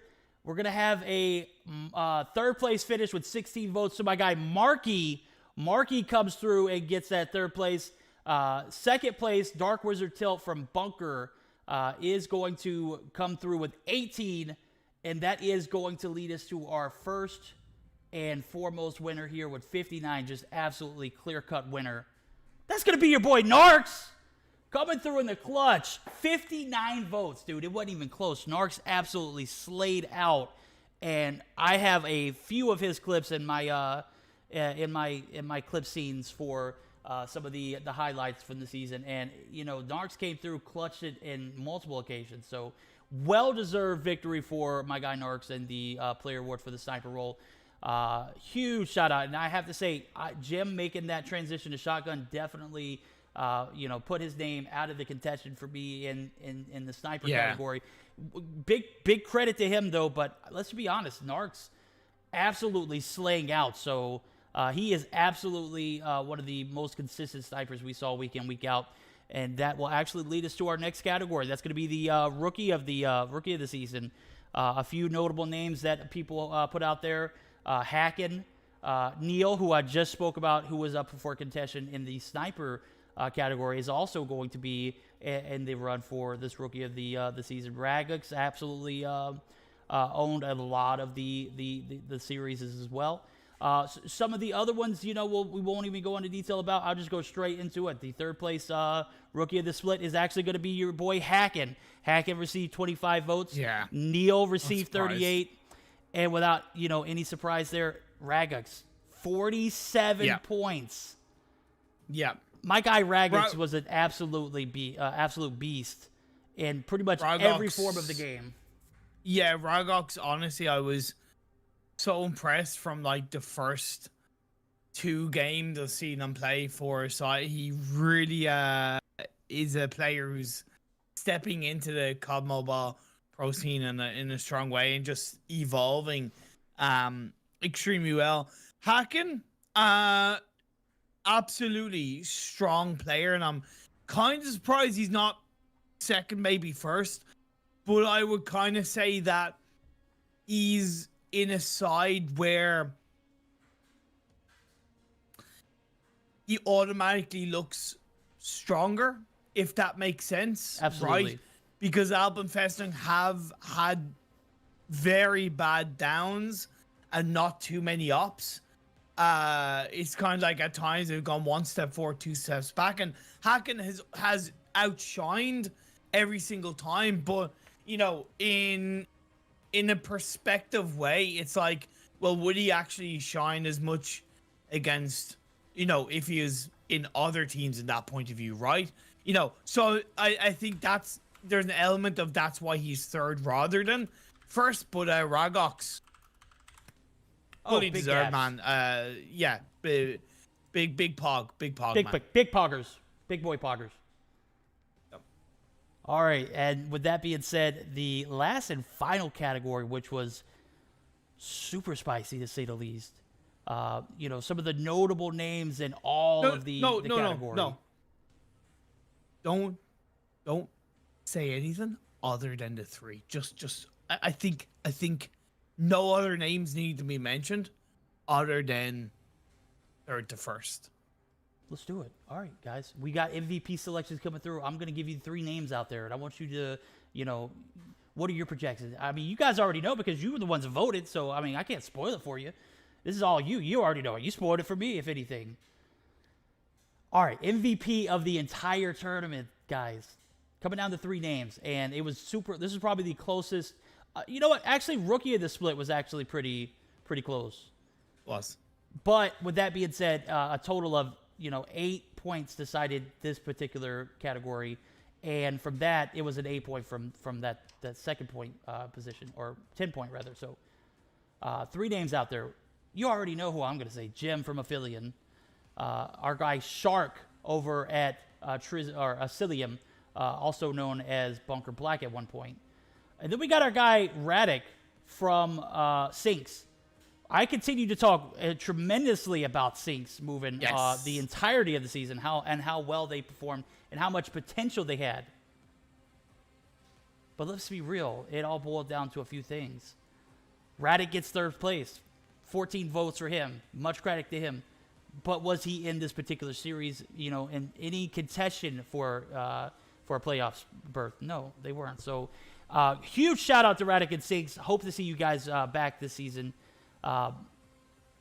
Need to see a little bit more from you guys. I won't even go off tangent. That was just an absolute, a great series we saw there, and that's actually going to lead to our second place victor.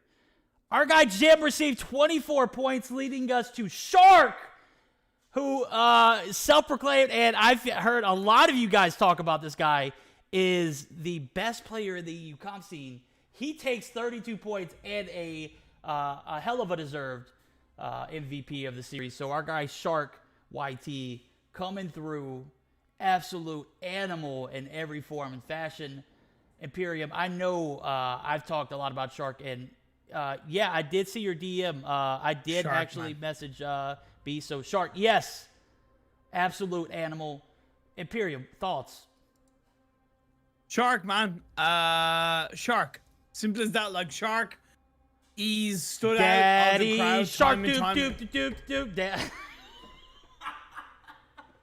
I'm sorry, guys. I had to do it. He set me up for it. Shark is the MVP winner of the series.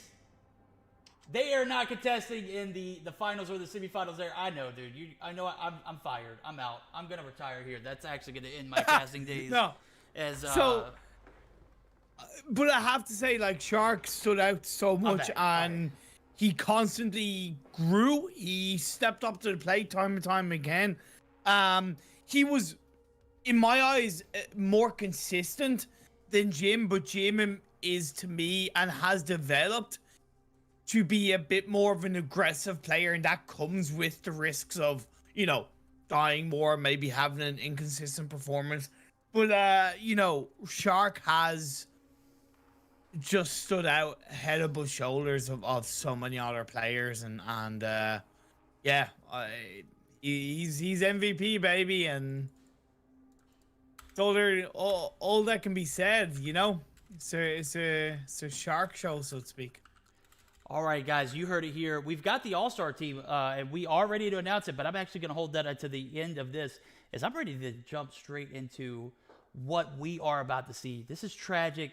This is Elevate. They are fighting in a best-of-7, going to determine who wins this complete tournament, guys. And it's all boiled down to this. I have to say, what a great season it's been. And guys, I have to thank you all out there, because really, truly, I can't do this without you guys. And week in, week out, you come in and you show. Y'all have been the most consistent players this season. Let me get my finger right. There you go. It's you guys. You deserve the MVP. Y'all are the real MVPs. No discredit for Shark. My guy Shark put on an absolute animal of a performance week in, week out. But you guys have been the most consistent one. And I have to sit here and thank you guys for the opportunity, as I am new to this EU comp scene. I've definitely taken it as if it's my own, guys, and y'all have welcomed me with open arms. So I appreciate everything you guys do for me week in, week out. You're here now. You're here last week. You were here the week before. Huge shout out to you guys as we get ready for this grand finals in this tournament. So, guys, I appreciate y'all. We are going to get ready into the action, and before we do any of that, they're going to have to submit their screenshots. We're going to have to talk about this best-of-7 and something very, very interesting that we're going to have to point out as I make those transitions. We don't see a hard point on the first game. Why not? So, because Tragic in their semifinal game behaved in an unfashionable manner, they have been deducted a game, or essentially kind of forfeited a game in the final series. And it's only fair. Yes, they apologize and let bygones be bygones. It is what it is. But they are going into this series automatically one game down. And that's just the way the cookie crumbles. So they have a massive uphill battle. Never mind the fact that it is against the side of Elevate. But moving on to Search and Destroy, it is going to be our first map of the series. Firing range, once again, cannot complain about that. But we're not going to be missing out on the raid map because it's going to be domination. And no doubt we'll have a game. I have a feeling we'll have a game 4, or what is technically game 3, which is Hardpoint Hackney Yard. Back over to Domination Summit. And then Hardpoint Crash, followed by Search and Destroy Meltdown. So again, this is best of 7. So even though Tragic are one game down, it is everything to play for. And with that map selection, okay, we have some we won't talk about it. It is an absolute banger of a series that we're gonna have. Absolutely. And if we do go any further, Crash, Hardpoint, Meltdown, Search and Destroy, this is a 50-50. I hate Meltdown, Search and Destroy. Yes. You hate Crash, Hardpoint. That's the most competitive. He doesn't hate it, guys. All right, I'll set a stage. He said it multiple times before, week in, week out. And I'll continue to say that week in, week out, because we have all been absolutely consistent here with our opinions and our views. But, you know, guys, at the end of the day, these guys are going to have to determine who wins here. You know, that first map going to be DQ'd by Tragic. I don't know if, you know, you want to do that in a game like this versus a team that's been this strong in Elevate. Elevate has been... No, that's true. I mean, the one thing I am at a shock at is I didn't see an MVP, you know, top 3 from those guys. That is upsetting. From either team. I didn't see any from Tragic as well. But here's the thing. Sometimes, and look, one, it's kind of voted, so it's a little bit different. But let's be fair. If you were to argue it, I would argue that all 5 players of both sides have played extremely tremendously well, to the point where not that none of them stand out, but they all stand out, right? So it's that's, you know, going back to my kind of point about Hacken, where he stands out partly because he's in a team that have kind of stuttered and had many downs, yet he still stood out amongst that. The players of Elevate, they've all stood out. Spy, Yaya, you know, Marky, Sammy, Insanity. Then from the side of Tragic, yeah, Baba Yaga, Denza, Maxu, Lileria, they've genuinely all stood out across the board, and it is the reason why they are in the finals. So it is going to be massive for both sides. We didn't really talk too much about the map bans, but I think I'm not gonna say there's, you know, it's worth talking about it too much. Search and Destroy Crossfire, Domination Fire Range, Domination Hackney Yard, and Search and Destroy Raid. What I do find interesting is that all the map bans are Domination and Search and Destroy. There's no hardpoint map bans. And then when you look at weapon bans, Verdict, it's Arctic 50 and the Chopper. So the same map bans as you saw in the 3rd, 4th place match. Absolutely. And guys, who's ready for some finals action? Who is ready to get this thing started? Who's ready to see Elevate and Tragic? I know you're all out there. I know you're all excited for this matchup as I see the chat come through. Everyone's ready for this game to start, but let's not get confused here. Guys, if you bring the toxicity into the chat, I will have you banned so fast it's not even funny. Don't come in here with that negative Be energy. nice. Be nice. Be All nice. Right? Be competitive, but also be fair to the other team, guys. Come on now. Let's be a community that we can thrive on together and move forward. You know, this is the matchup that you guys got at hand. This is the hand that you guys dealt. Play it. All right? This is a best of 7, so there's still plenty of games left to be played in this grand finals. So you dictate where this game goes. Tragic is down 1 map already as they DQ'd. There's no talking about it. You know, that's just it. We don't even need to discuss the Nope. situation at hand. We don't have to discuss it. Is both the Tragic in a whole are very aware of the situation, so we won't go into any further detail about that.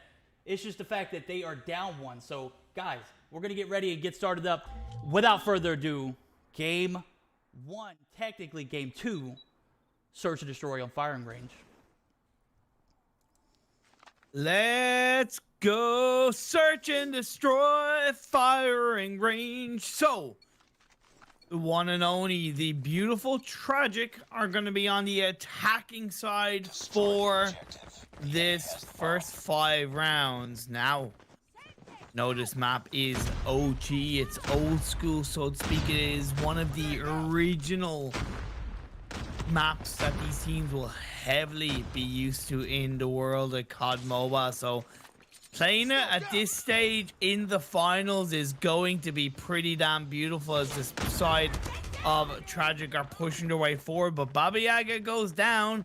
So it is 5v4 in the favor of elevating. Maxu gonna take down so even things out somewhat before the bomb gets planted, and Denzel's gonna shut down Marky.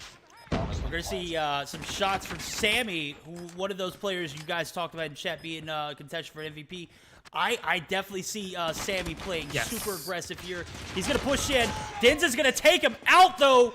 We're going to see a 2v4, or 2v2 rather, now from Spy and Insanity. Spy is going to go down. Insanity as well. Wow. That first round is going to go to our guys. Ready up. Elevate. Coming through. Or Tragic, rather. Sorry, what the heck am I on, dude? Cool. What is going on with me? Defend the objective. I'm a little bit surprised that Sammy pushed into Trailer on his own. That was definitely the mistake in my eyes, because Trailer is one of those things where you have to try and check your corners, and he went in all guns blazing. I'm okay with that if you're followed by teammates or you can get their trade, but he went in on his own, got 2v1 and kind of paid the price. So that's something that you can't really afford to do. Sammy's gonna push out and take down Ramve. 3 players out for the side of Elevate and Iconic. They know they need this search and destroy win. They know they need to come into this series and even things out before we move on to domination. They're playing for their lives. Marky, an absolute beast with the Locust, taking out 2. I see the advantage for the side of Elevate, and Tragic is on the ropes here, as Baba is going to be the last player alive. Bomb is in his hand, so he's going to opt to rotate to the backside of this 10 building. I'm wanting to know his theory on sticking around the B, as he knows there's 2 players there. Why not get that bomb down immediately? I guess he's looking for a trade. He gets it, takes out Sammy. Sammy is going to go down. Marky, 1v1. This is absolutely the guy you want to see if you are the side of Elevate. So Elevate 1v1ing it now as Baba gets the frag onto Sammy, and Elevate is on the ropes now. It's 40 seconds on the clock.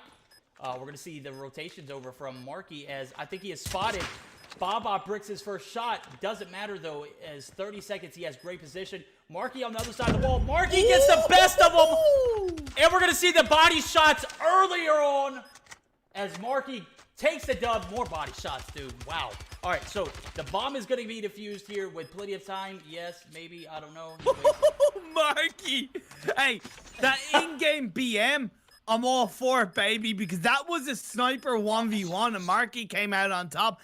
Elevate are back in the game. I know we're only at the start, but I think that was possibly a little bit more of an important round than you could think. Verdict, Elevate, they're not playing around. No, they're not. They have a one-map advantage here, and you know, as much as I hate to say it, they gotta run with that. They were pretty much handed that first game off of no, work having to be done on their side. They were handed something that, has nothing to do with them. So they gotta capitalize here. If you're Elevate, you gotta be able to steal as many games here as possible. As we see the bomb plant go down from Baba. Baba, who we saw drop that 1v1, ultimately leading to the first win for the search and destroy round. Maxu with low area going to take out 2. So we're going to see a very early advantage here. The bomb has been planted. 30 seconds left. Randy pushing in. Marky going to be the last ready player, though. Marky's going to be taking out a very strong response from Team Tragic as they steal that third round. Going into round 4, what are your expectations, Imperium? Well, it was more the fact that what I liked about how Tragic played as they planted a bomb on the A site when it was 5v5, and we always know that can be a little bit trickier to defend, and they did an incredible job, and little areas just come in to get a lovely grenade kill onto Marky. Marky was, in my opinion, completely out of place, and being so far forward on the A site and pay the price for it. That's going to allow the players of Tragic to push in towards the B bomb site. Baba Yaga's going to get shut down. Nice play by Insanity, and that's going to leave him getting a double kill. But then he's going to return fire. Rambe is going to fire on through. Sammy's left on his own in a 1v3. What a lot of work cut out for Sammy. Sammy going to have to take out Denza, Max, and Ranvi. They've got plenty of time to get this this bomb plant rotated over to this A site as we see them up to push back, and Sammy is still holding this little sandbag area of the outside of the B bomb site. And I have to say, I think he's finally aware of the fact that the bomb is not going to get planted there, as I see him spectating the inside of trailer, or the outside of trailer rather. Bomb has been planted. Bomb is going to go down. 40 seconds now. He's going to have to get a few frags and a bomb defuse. It's not looking too good for Elevate. Not looking too good for Elevate. And just to kind of expand on what you mentioned about them wanting to capitalize off the back of the fact that they are one game up automatically, they would even want to also be more motivated by the fact that they are one game up. But Sammy's on his own. He's going to go for those pre-fire shots, prone down. He knows he's running out of time. He's making those risky plays, but he's in the back line where the last two players of Tragic are doing a great job of supporting each other. Sammy goes down, and that's going to be the side of Tragic. 3 rounds, 1 up. What a start for Tragic as they already down a game in the series, coming out strong in the search and destroy. This is going to be the last of the attacking side, so the aggressiveness has paid off here as they have an early lead in the search and destroy game. I have to say, playing conservative here is very smart, as they played super aggressive these past 2 rounds. It paid out. Now, will we see that translate to anything else? I don't know. We're going to have to get a pick here as they are stalling inside of this top wood area.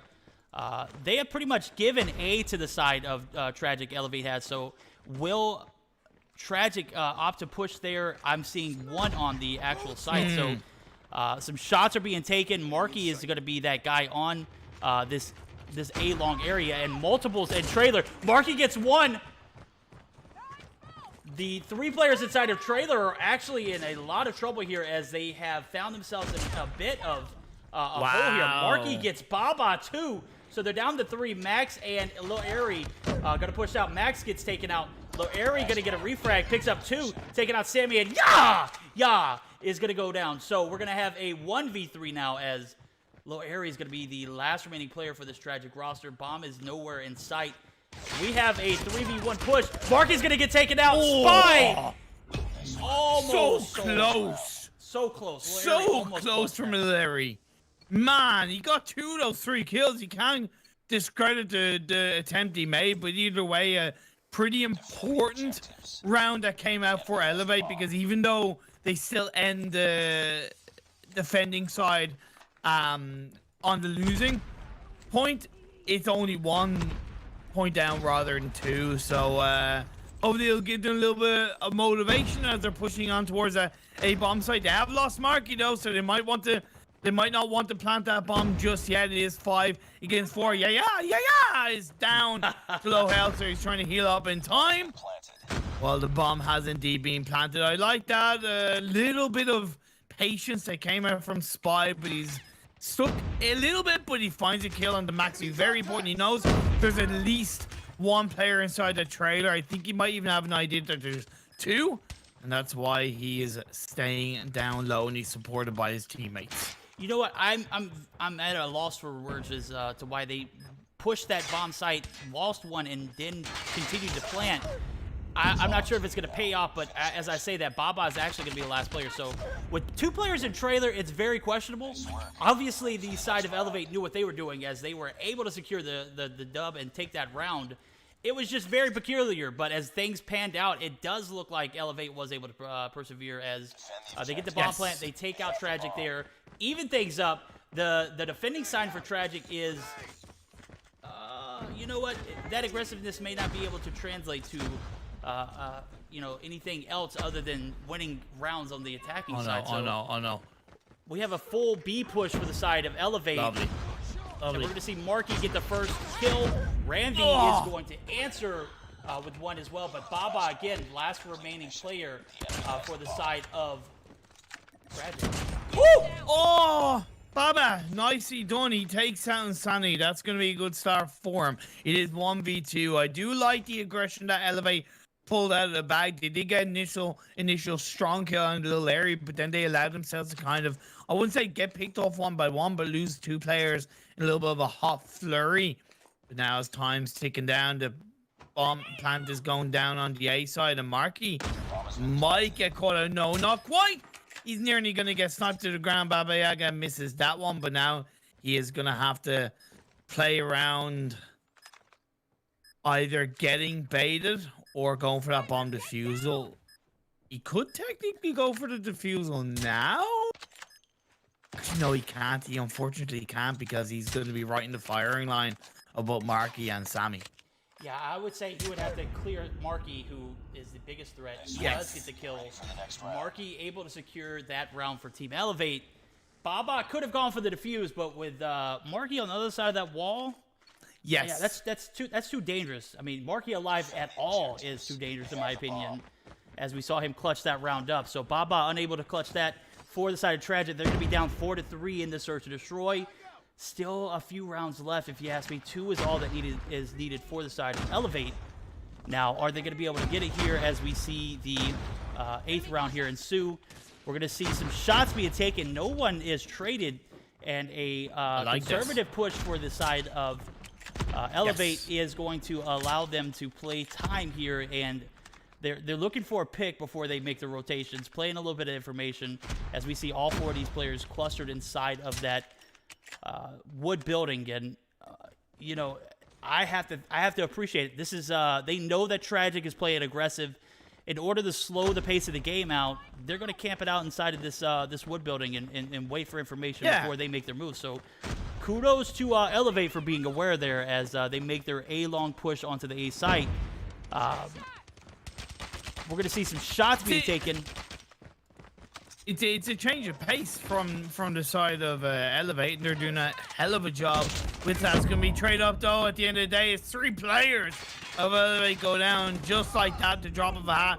Denza firing on up extremely well. Marky's left on his own, and he's going to have Rambe underneath him. He's going to stay on top of the wood building. Rambe is trying to jump on up to see if he can get eyes on where Marky is, but Marky is, like I said, left on his own with the sniper in his hands, and the bomb is nowhere near him, unfortunately. And yeah, because they wasted so much time even going for an attempted push, Maxi finds him, and you know, it was I respect the change of pace, but again, it comes to a point where if you don't go for something, you know, that time is just automatically against you if it doesn't work out, and that was kind of the case there for Elevate. 4 rounds apiece, though, verdict.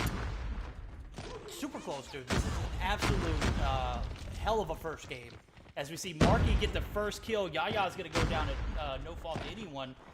Airy taking out Spy, so we got a 4v3. 4v2 is Denza. 3v2 clears Sammy. Insanity gets the refrag. So Marky, again, one of those last remaining players, as well as Insanity. So a 2v3 as we have 3 players on the inside of that B building area.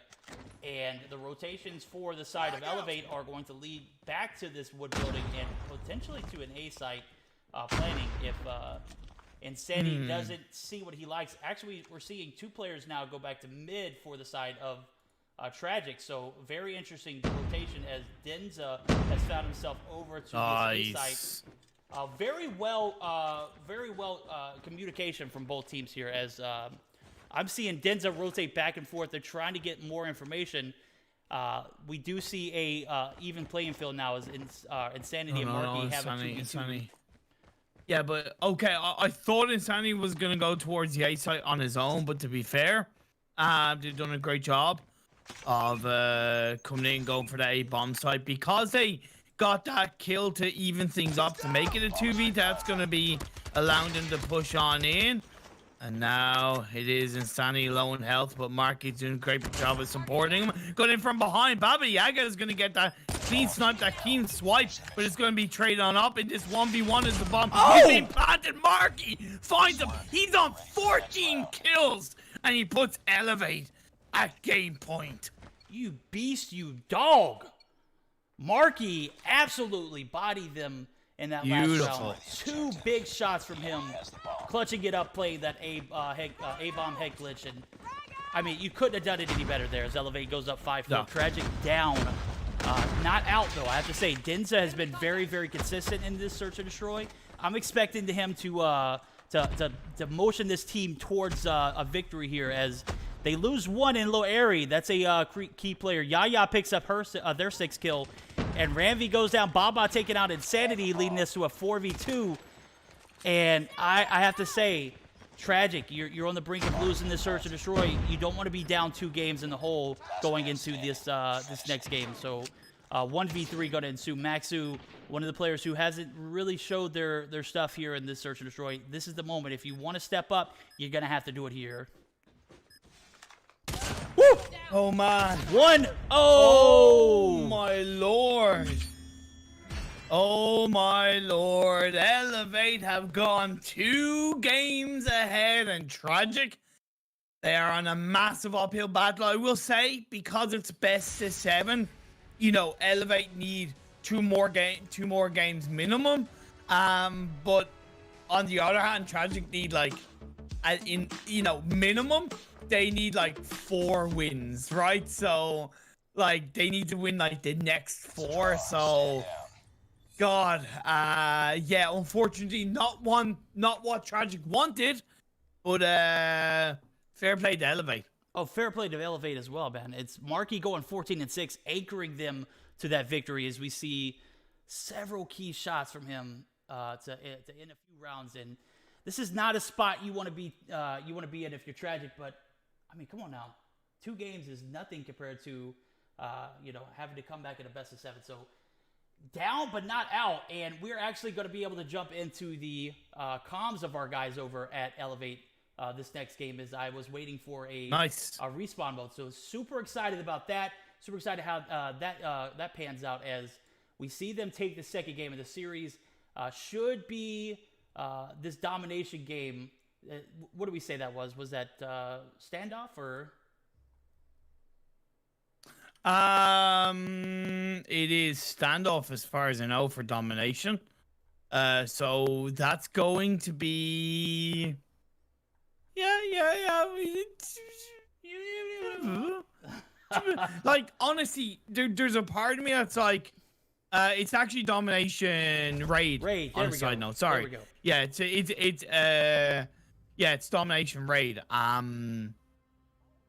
Domination raid is grand because once again, a little bit like what we saw in the 3rd, 4th place game, there are 2 maps that both these teams should be very familiar with, so it allows them to just, utilize their team strengths.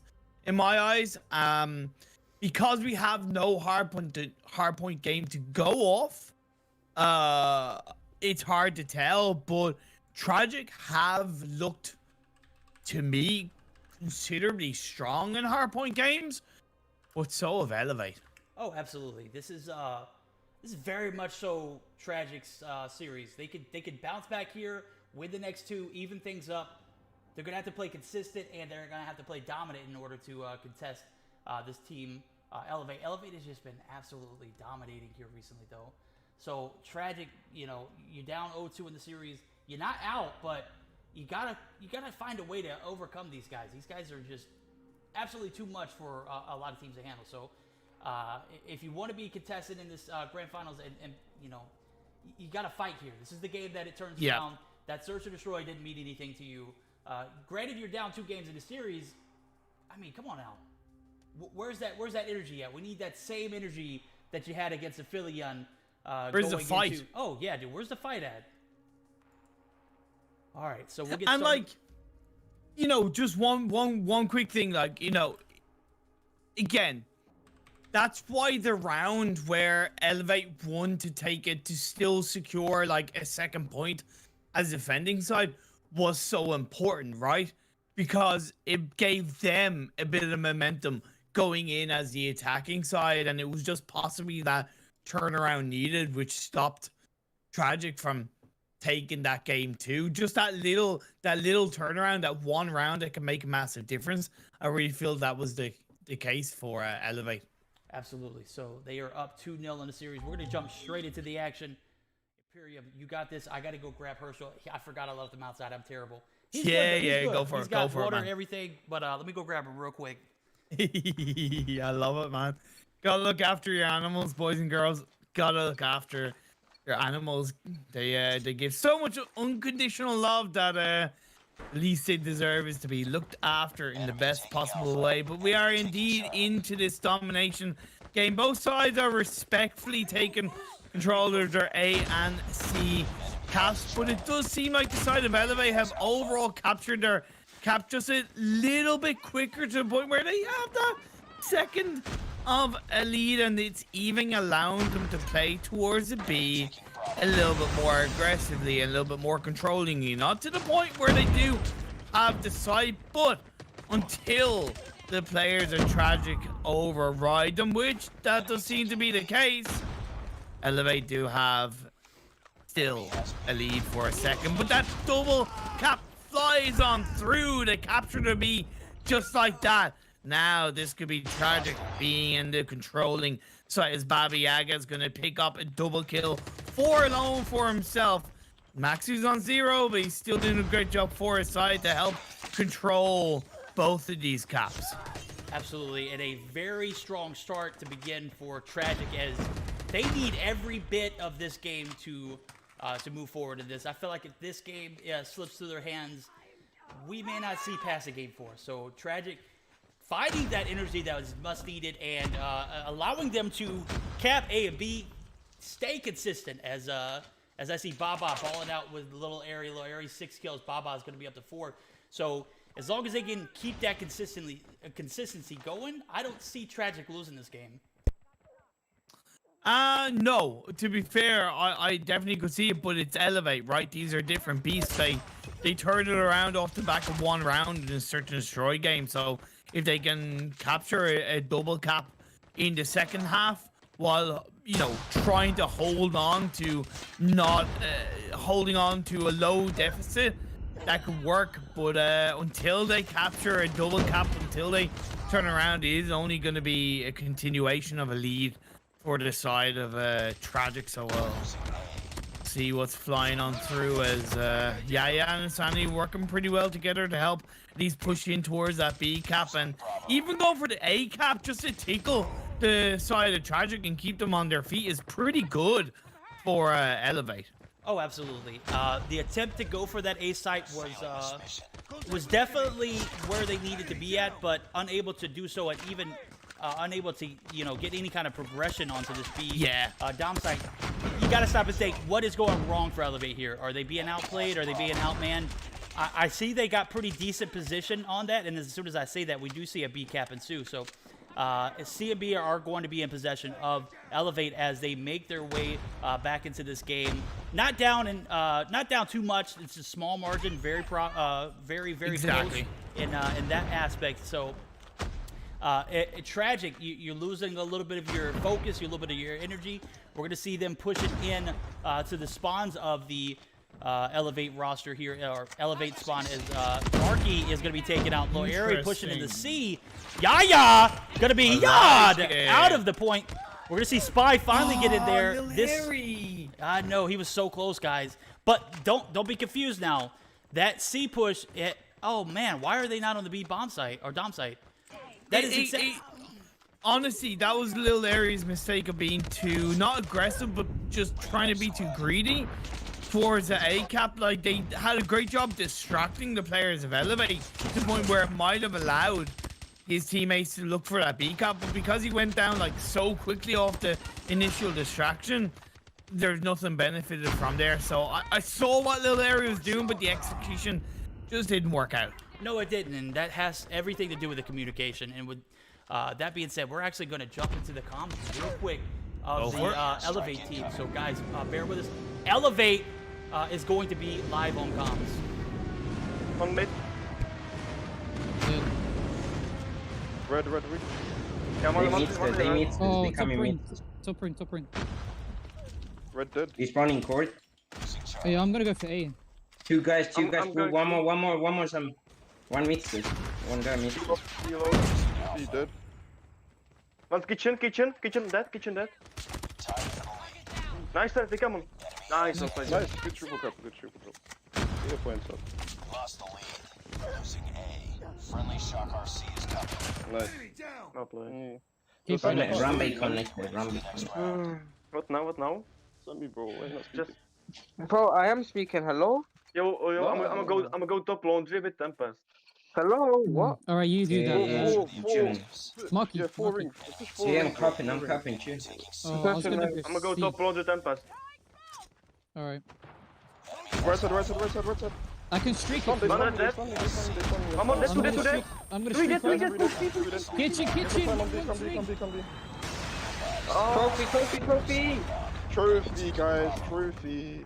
One laundry, one. Full trophy. Oh my god. Laundry one guy. I'm gonna Don't back let them top C. recap the B.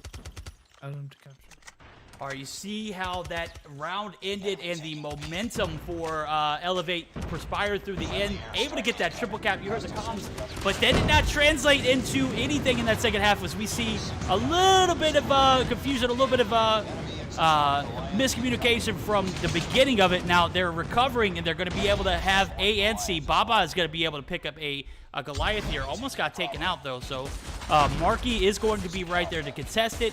Should be interested to see how that pans out. Yeah, for what I've noticed about this game as a whole is that it's a pretty low kill game.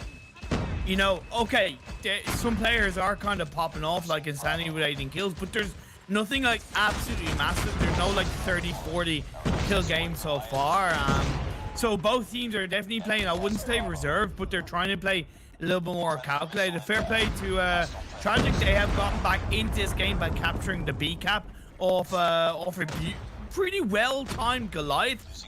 Could have done with me lasting a little bit longer, but it's tricky in domination because their players spawn left, right, and center, so it can be hard to hold on to. Baba Yaga does get a sweet double kill to keep that C cap on the side of Tragic. Absolutely, and C and B is what they need to hold in order to get back in the lead So here. close. It's super close, dude. This is an absolute close game. But we saw Elevate come back from behind, triple cap to close the round, the half off rather. What a way for Elevate to stay a dog in this fight, as you know, they were pretty manhandled in the beginning of that first half. Now, that finish game, absolutely superior, as we see exactly. that translate over to another start of a strong half for the side of Tragic. As I say that, nice. it is panning out exactly the way that we expected it, or the first half did, so... Like, what a lovely sentry gun placed right on the B cap, like, literally right on the B cap. And although I'm never always a fan of the sentry gun being placed directly on the actual point cap, I think it makes sense on the C cap, on the B cap in this map, because you know you don't directly see it straight away, and I just think it low-key makes sense. That's really well played from the side of Elevate. It's allowed them to take lead once again, but that is a juicy Goliath being pulled out by Rambe. No better time to get rid of that sentry gun, baby. Come on, Rambe, you can do it, man. Or to see this Goliath pushing through mid. This is exactly what Tragic needs to get their lead back. Now, he's at a standstill because, one, he's got multiples on the other side of this pillar building, or this pillar side of the map. And secondly, he doesn't have any support right now. He doesn't have any kind of trophy system. We're going to see Max come through with a trophy. That is exactly what you're going to need. But it doesn't matter. The tip disc is going to come through and obliterate it. We're going to see Spy and Team Elevate continue to grow their lead here as they are up 175 to 163 going into the final moments of this this domination. And it has been everything that we imagined. So freaking close. As we see Elevate start a little weak in the beginning of the half, but come through and absolutely deliver in this second half. In just absolutely dominant fashion. Lovely teamwork across the board from the players of Elevate. And let's be fair, Tragic need this win. They need it, because if they lose this one, they're 3 games down, and Elevate are 1 game away from taking the series 4-0. So not only to keep themselves in the game, but even from pride, even from just a little bit more self-respect, Tragic need this win. But it doesn't look like it's happening, to be perfectly honest, because 196, 197, it's all counting on through. The C captain's captured, 10 seconds left on the clock. Elevate are winning domination, and they're going back into hardpoint looking pretty damn dominating in the series. Job done. Bob's your uncle, Fanny's your aunt. Elevate have won domination in Raid. What a domination, dude. I absolutely, I'm intrigued by how well they were able to, to recuperate themselves and bounce back in the second half. The end of that second half was a super strong bounce back for the side of Elevate. Elevate just absolutely working miracles over here. They are up 3-0 in the series. Now Tragic, the ball's in your court, guys. This is exactly, their opportunity to step up and make something happen here. Yeah. They're going to have to do it in a hard point. And guys, I hate to be put in this position, but if you're Tragic, this is where you found yourself at. How do you bounce back? Like, I said this before and I said it again, but Tragic, what have you got? What have you got? Simple as that. What have you got? Have you got what it takes to crawl your way back in? Have you got what it takes to win this next game? Looking back on the domination, it was a close, scrappy game. It was generally close. It's not like Elevate absolutely ran away from it. Did they, above everything, control it enough? Yeah, of course. They won the game. Simple as that. But it was only by 10 points. I will say, if I'm not mistaken, unless one of them was a stolen Goliath, Tragic did use 2 Goliaths. Now, Goliaths aren't always the best in domination, but they can still help turn the game around. And it nearly did off the back of a second Goliath. But yeah, you gotta wonder, why couldn't they with 2 Goliaths? And that, I suppose, the antithesis of what speaks of overall how controlling Elevate were. Overall, as much as they did fall behind at one point, they still had the lead, they had the game, they had the win, and now they're going into this next game on match point. That is crazy. And I have to say, that second Goliath, the reason why it was a fail for Tragic was the way they used it. So in domination, I feel like the Goliath is great for one thing and one thing only, and that's holding a point. Like in firing range, for example, you can put that Goliath inside trailer. There, that's going to cause devastation. You put it inside the top 10, devastation. They were trying to use it to cap the actual B dom site.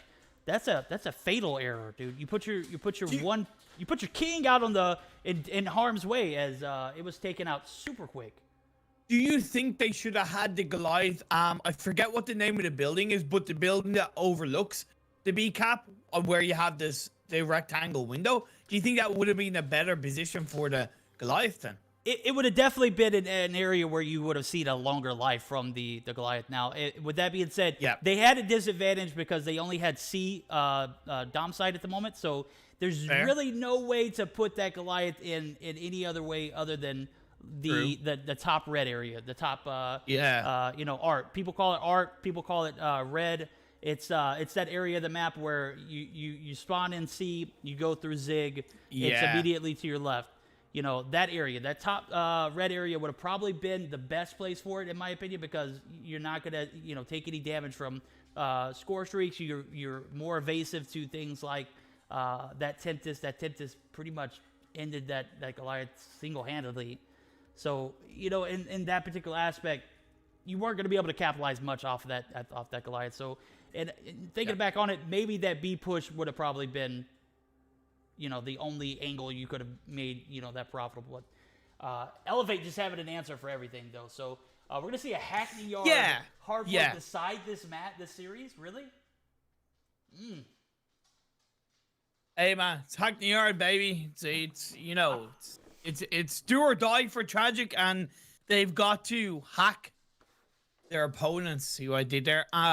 Inside this map, and like for Elevate,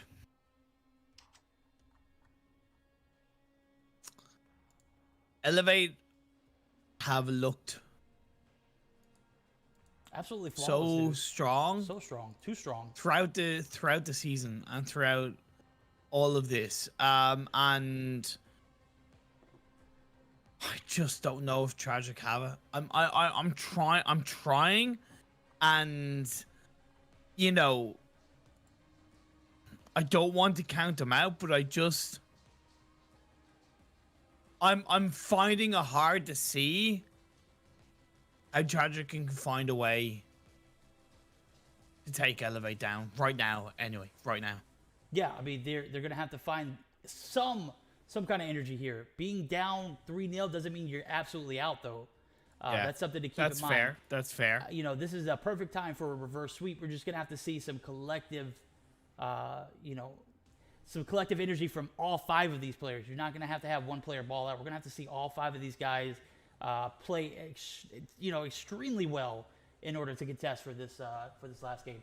You know, as far as that's being said, like, I mean, if you're Tragic, do whatever you got to do to come back. If you Elevate, continue doing what you're doing. Don't change anything up. As a matter of fact, do exactly what you've been doing for the past 2 games here, as we saw them take the search and destroy. We saw them take the domination. I mean, if anything, I would just start the game off better. We saw them start off a little strong. Don't give these guys anything they can work with. If you're Elevate, don't give them an inch. I would say that, like, they've kind of started both games off not too bad. Like, they took the lead in Search and Destroy. Right? They did take the lead in Search and Destroy. They did. And they were in the lead when they swapped on over. And they ended up losing. So I don't know if it's that they need to start off stronger. They just need to not run out of steam so quickly. And if they do allow Elevate back in, or, you know, they can't allow them back in so heavily, or they can't allow that to snowball in a negative way. That's the way I would kind of look at it. You know, Tragic have, to be fair, have, give or take, started off pretty well. I have to say, yeah, Tragic did start off well. But I was referring to Elevate. The Elevate start of that domination match, they started off like it took them a minute to get the ball rolling. Even in the second half, it took them a moment to get the ball rolling. They dropped a few key. They had score streaks that they didn't capitalize on. The initial start was rocky, but we saw the finish, and that's all that matters. So, yeah, we got a few things to discuss, as we have a few things in the works behind the scenes, as we're taking a look at something that might change the effect of what's going on here. Before we even talk about that, though, it's going to be a perfect time to talk about the All-Star game. So, guys, we have info. Yeah, this is the time, guys. All-Star team have been picked, and I have to say, I am super impressed with this All-Star draft pool. Am I right? Of course. You're always right. Haven't I told you that? You're always right. Look at this guy, the sweetest, absolute best co-caster in the world. Not NA, not EU. I don't care about any of that. This guy has been a tremendous support. Let me just go ahead and continue to praise Imperium. Imperium is absolutely phenomenal. Talk about the All-Stars there draft. We go. Thank you. Nobody. All-Star draft pool. from Kings, we've got none other than Narcs. Followed by my guy Ghoul over at Aphelion. Grizz over at Kings. What? That is... Is that not a That's superstar, spicy. you know, player pool already? Yeah. Well, it's why it's called All-Stars draft, am I right? I mean, you're so right. You're so right. Then we're going to have our guy iBot from Aphelion, Toby, making the cut. Lucky from Bunker Esports. That is someone who I think we have undervalued. That guy Lucky is just absolutely a beast. True. True. Nonetheless, Bills from Iconic. Bills absolutely slayed out, and every single game he played today, unable to get the W from Aphelion, but, you know, credit to Iconic, played very well. Tobias from Iconic. So Tobias coming through. 2 players from Iconic. That is super interesting. And none other than Sammy from Elevate. That is your roster to round it all off. Those 8 players are going to be in a pool for Jim and Susie Glue, our 2 captains, to make the selections on. So just to recap, we got Narc, School, Grizz, Toby, Lucky, Bills, Tobias, and Sammy. Should we have like a mock draft? Do we have time for that? Is that a thing? What's that? I said, you want to have a mock draft? I'll pretend to be Susie Glue. Hey, you pretend to be Jim, and we'll just pick from there. Can we? You know what? I'm not gonna spoil it. Yeah, can I be Jim, because I can try and put on a Birmingham accent, you know? Let's see what B says. Let's see if is B allowing us a little bit more time so they can review what's going on. Yes, go ahead. Yeah, we'll have a mock draft. All right. You get. Okay, so. Ladies get first Okay, pick, wait, so... wait. Channeling my inner Jim. You're a man. If he can't do it, nobody can. Jim. Oh, yeah. I'm called mobile pro player, Jim. Oh, I gotta stop you there. And I'm matter like, of disrespect so good. That's good. Let's get it. Come that on. is worse than my impression of you, bro. That is so bad. He has such a deeper accent than that, man. Don't disrespect a man like that. All right, you're Jim. Go. You got it now. I won't interrupt you. Okay, so if I'm Jim, who am I gonna pick? Well, obviously I would pick iBot, because it's my teammate, right? So, I'll go iBot. All right, you're gonna go iBot. You know what? I could do this strategy of stealing your players and not allowing you to run with it, but you know what? You're not in the finals today, so I'm not even going to go that route. I'm not even going to, be that strategic. I'm going to take Narcs, dude. Narcs is my A1 pick. Oh, man. Okay, you know what? You go Narcs. See, if I was Jim, would I want a second shotgun player or Grizz? But then again, if Grizz is shotgun, I could go sniper if I was Jim. You know what? I don't want you to have it, so I'll take Grizz. You're going to take Grizz. That's interesting. Interesting selection. So you've got Grizz and Ghoul on your team, or you got Toby, I'm sorry. So that leaves me with a few players to work with. I'm going to take Sammy from Elevate. So that's Narcs, Sammy, Susie Glue. That's my 3 players so far. Ball's in your court. Damn, you picked Narcs? Yeah, I picked Narcs, dude. That's, yeah. And then I also got Sammy, who's in the finals, anchoring their team. Then I'll go Bills. Easy. Okay, cool. I got Narcs. That is a counter to your Bills. So I am going to steal Ghoul from you then. Ghoul is going to be my he's going to be my guy. He's going to be the guy who is going to be my flex in the hard point. He's also going to be my slayer as well. So he's going to be accompanying a few players, including myself, who is Susie Glue. Hi guys, Susie Glue here. I got 4 great also. Okay, so that leaves. Wait. So who did you pick? I've got Narcs, Ghoul, yeah, Sammy. That leaves us with Tobias. I've got Grizz, Lucky, Bills, and that's Tobias and Lucky, and iBot. So who's left? Tobias and Lucky.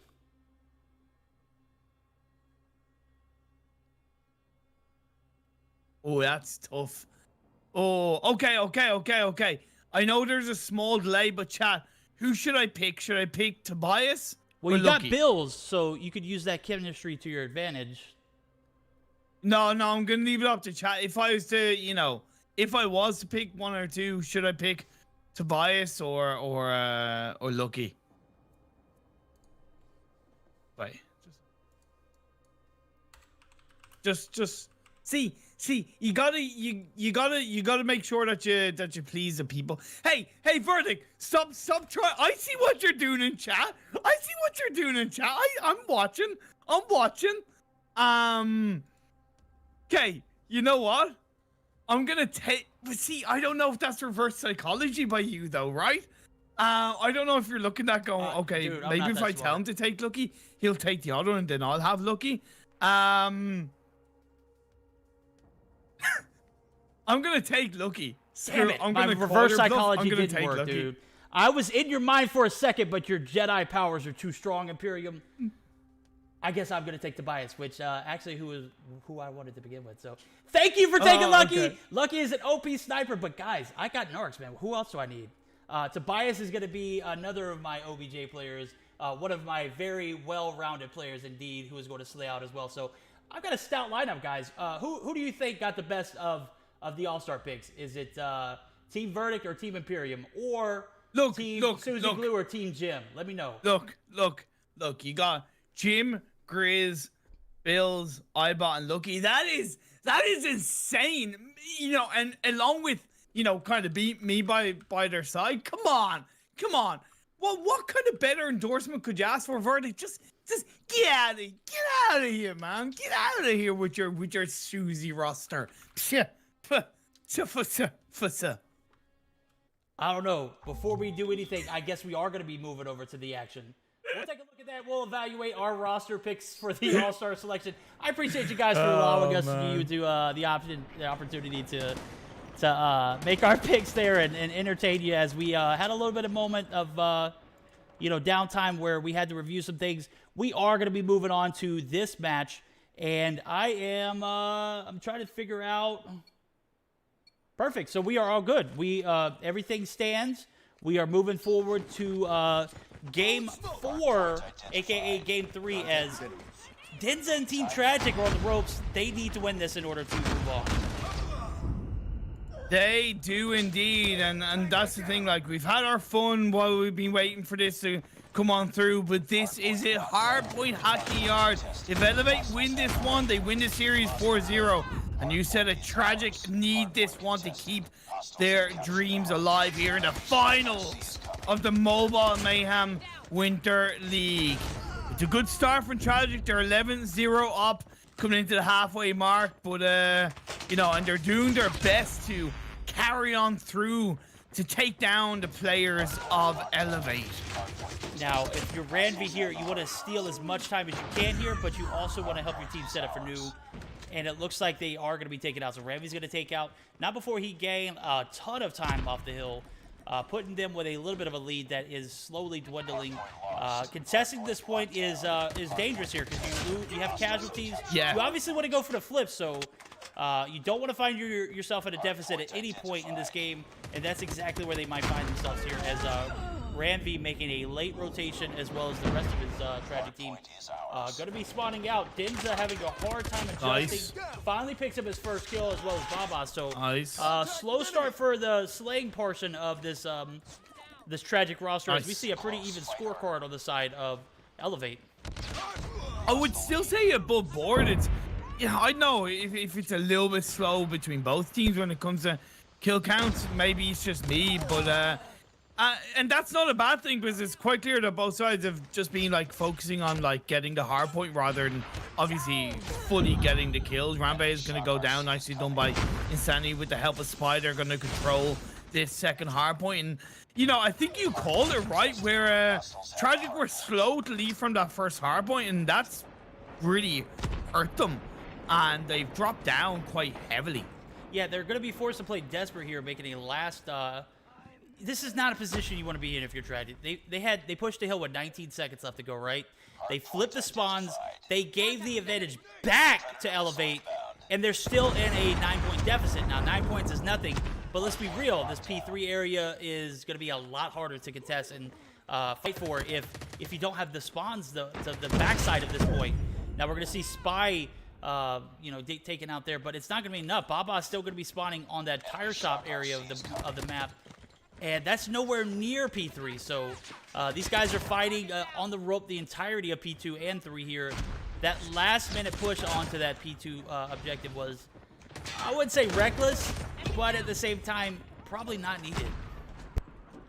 Yeah, 100% not needed. And that's just allowed the side of Elevate to continue on with a very strong start. They've got over a double lead for now. Yes, Spy went down, who was controlling a lot of that third hardpoint, but the rest of his team are backing on through. Yaya's on 11 kills so far. Spy's on 13, and this is looking good. Great turnaround from Spy on his side now to grab that kill. And the rest of his team are just racking up those hardpoints extremely well. 102 to 41. Tragic, I asked you before this game, what have you got to answer? And I'm gonna ask you again, what answer have you got? Because you need to give one, and it needs to be a winning answer. Absolutely. Let's say that Citrus coming through with the 44 Raiders, dude. I see you, and I appreciate it, my guy. Huge stabs to you, my guy, as I absolutely enjoy watching you play BR, dude. I appreciate you bringing those guys in for us. You got a treat in mind. We are in Game 4 of this series. Tragic is down 3-0. Regardless of the situation that's going on, that doesn't change anything. They are still in a deficit in this match and in the overall of this final. So Tragic gonna have to, come from behind in every aspect here, as we see Ranvi try and maximize the most potential out of this Goliath. It is racking up some points that are much needed in as they found themselves in a pretty big hole. It's going to be about a 50-point deficit going into P5 rotation. So a lot of work ahead of the side of Tragic. They are going to have to bounce back here. 50 points, a little under 50 points, as we see Ranvi almost be, he's down to 135 health. This is probably going to be the last bit of health for him. Marky is going to get the kill. So lasted for as long as it could last. Ultimately not going to be a deciding factor in as we see Elevate pushing in and holding this lead very steadily. Great use of a sentry gun by Yaya. Great position of it as well. It's in that area which is giving the rest of his team a lot more freedom to control this current hardpoint. They have had it since the start. Yeah, it does go down, but again, the sentry point is really going to benefit him off the back of him going down. And man, 154 to 72. Fair play. Tragic came back into it a little bit, but again, as soon as they come back, Elevate just notch one out even more, and they just have that instant clap back. And yeah, you know what? I'm gonna go ahead and say we've talked about this in the baby. past. You've brought it up in the past, and I'm surprised you haven't done it yet. Go for it. They're playing reactive, my guy. They're playing reactive because they're having to react to getting spawns. They're getting the scraps. They're getting the table scraps left from Elevate. We saw P5 break. It had 19 seconds left on it. The same as P2, right? Does that make sense? Yeah. That is. Yes. I mean, come on now, Tragic. You got to be proactive. You got to be putting the first punch out there. You got to be throwing that first punch. You can't be getting punched and then try to punch back. It's just not going to work here. You're going to have to come out the gate strong, and they just have not done that here. They're going to be playing completely reactive again. They have yet to hold any kind of dominance in this matchup. They're going to have to change everything that they've been doing completely, as P1 is actually a brutal travesty if they are not able to get the point. So they're going to get a few off of it. Now they're going to find themselves too late. Yeah, it's a day late, dollar short. They're going to have to get spawns now too. So they got all the resources inside of P1 having to contest because you've been playing reactive the entire time. Now you're having to react and get spawns for P2, which was a huge L earlier. Can they bounce back and find a way to do it a little more efficiently here? And it's not like they're extremely falling behind when it comes to kills. They're not. Yeah, okay, none of their players has over 20 kills, but when you compare, they are trading kill-wise, but when the Elevate side are way better positioned, as you've pointed out, for those hardpoints, they can trade all they want, but if they're not actually taking the lead and taking control of those hardpoints, it just doesn't matter. So really, Elevate are responding very, very well to everything that Tragic is throwing at them right now. 204 to 124 over 70-point lead, but we don't want to see happen what nearly happened to Aphelion in their series, right? So Elevate, don't let up, don't take any mercy. Does that, or don't give any mercy, don't take any prisoners. You know what, I'm gonna have to say, I have to commend Tragic there. They made the break with about half of the time left on P2. A little later than you expected, but a lot sooner than they did in the first rotation. Yes. So they're adapting. Now, they haven't adapted quick enough, in my fear. Marky just on top around that container area, just looking left to right, and yeah, he now just gets taken out, but instantly was able to help set his team up for this next hard point, right? Proactive positioning leads to proactive control, which leads to points, which is going to lead to a pretty strong game finish for Elevate if they continue on this hardpoint rampage. It has been somewhat traded. I'm low-key thinking our Elevate intentionally not letting themselves get the rest of this hardpoint. I like it. I don't. No, these guys... I do. They're doing it on purpose, not in a trolling way, but in a calculated way. Oh, you talking about setting up for new here? Yeah. Yeah, I mean, yeah, absolutely. Obviously, they can't win off it. You're going to have to move on to the next and set it proper for that. That's being proactive instead of reactive. They're not allowing Tragic the opportunity to set up. So good. Being the first to do it and doing it very well. We're going to see Denza, who has absolutely struggled in this series, or this matchup in particular, get taken out. They were their only hope inside of this P4 office building, and as long as Elevate is able to maintain this, we might be able to claim them as a victor here. Man, 236 and counting. It has been reclaimed around the halfway mark by the side of on the side of Tragic. Sorry, my apologies. So that's not bad, but they need to continue. They can't hold on to all of this. No, around the 10-15 second mark, let go of it, because you're close to losing anyway, so you're better off trying to set up for the next hard point and giving over a few seconds for what it's worth. Baba Yaga is going to avoid those spikes being fired on through, but he's in the end going to get taken out. And yeah, they're giving over the last 10 seconds, but that should allow it doesn't. to set up much better for the next one. No, it doesn't, actually. Look at the spawns here. Tragic. Nowhere in sight. Ramvi is going to be pushing up solo. Ramvi's going to be taken out. That is going to pretty much seal the deal. Why? We only have 4 players for Tragic in the game. Denza dips out. And that is a game. We're going to go ahead and get it to Elevate. Elevate. Wow. This season's Mobile Mayhem Tournament Grand Final champions. They take it in 4 games. They are your undisputed champions here. They are going to go up big, sweeping the side of Tragic. And as my guy Chaos said in chat, that's tragic, guys. It really is, because I expected this game to go to at least a game 6 in the series, and I was hoping Tragic was going to be able to battle from behind, and obviously that didn't happen. So that is going to conclude our season, I'm assuming. I'm going to wait for the final say-so from our mods.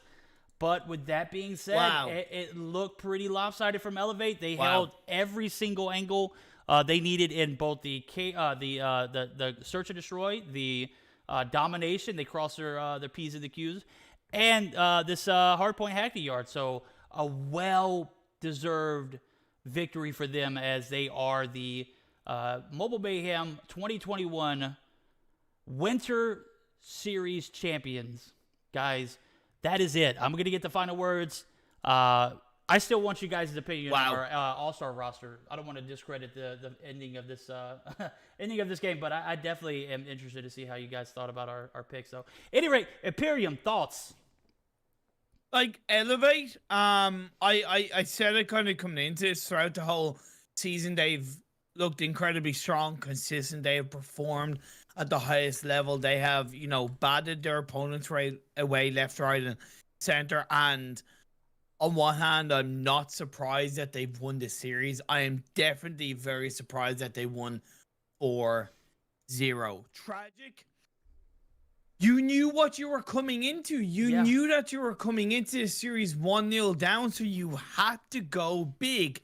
They did challenge Elevate at times. They did start games off in a little bit of a strong fashion, but they couldn't keep up the steam. They couldn't keep up with Elevate, and that is what really brought them to their knees. I hope it doesn't leave them with too much of a sour note, because at the end of the day, they still did make it to the finals. They did still beat up the likes of Aphelion. They did still perform exceedingly well all throughout the series. So in that regard, credit to them. But Elevate, man, you got a question. Are they going to be able to elevate themselves even higher? Because right now they are looking on the tippity top of the Mobile Mayhem COD Mobile Pro Scene mountain. That is probably the best way to sum it up, guys. Tragic came in underdogs and or down a game in the series. I wouldn't say underdogs. They definitely have the talent to compete with these this Team Elevate. Obviously not showing up today. Just I'm not sure where the disconnect was. I was hoping for a longer series, and man, the deserved champions, Team Elevate, take it in 4. GG's to them, dude. What a way to end the season, guys. And I have to say, I have been absolutely just humbled by you guys being able to come, bring me in, not even at the start of the season, midway through. And I definitely got to give a shout out to you guys, everybody who was involved, the mods, my guy Imperium. Big shout outs to Imperium, guys. I'll continue to speak highly of the guy. He's an all-star. He is the MVP, in my opinion. You guys can have the title MVP and share it. You viewers out there, you're the reason why we're able to do this week in, week out. And we need this continuation, this continuous support moving forward. As this event is going to grow, we need your help, though. In order for us to, raise the prize pool, we're going to need you guys to come in and support us week in, week out. The more viewers we get allows us to open the budget for a higher prize pool. This year was this season was 1,600, dude. Who wants to see higher prize pools? I know these players do. Don't they deserve it, man?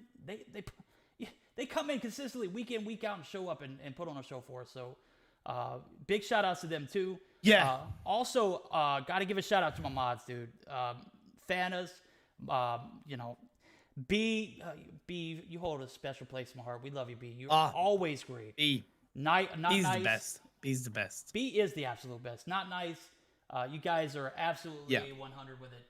And guys, anything you got to say, Imperial? Let me hear it. I heard you. I suppose to end on a little bit of a I know call it motivational note. Everybody here, me, Verdict, everybody in Mobile Mayhem, everybody in all the communities, tournaments, and leagues across the board, we all put all our hard work and time in for you guys, and for sure we are humbly rewarded by the support we get. But within the whole community, within the players, within the teams, it's really important that we all look to take a step back and treat each other with a little bit more respect, and treat each other with a little bit more love, and just be a bit more aware of how we're treating each other.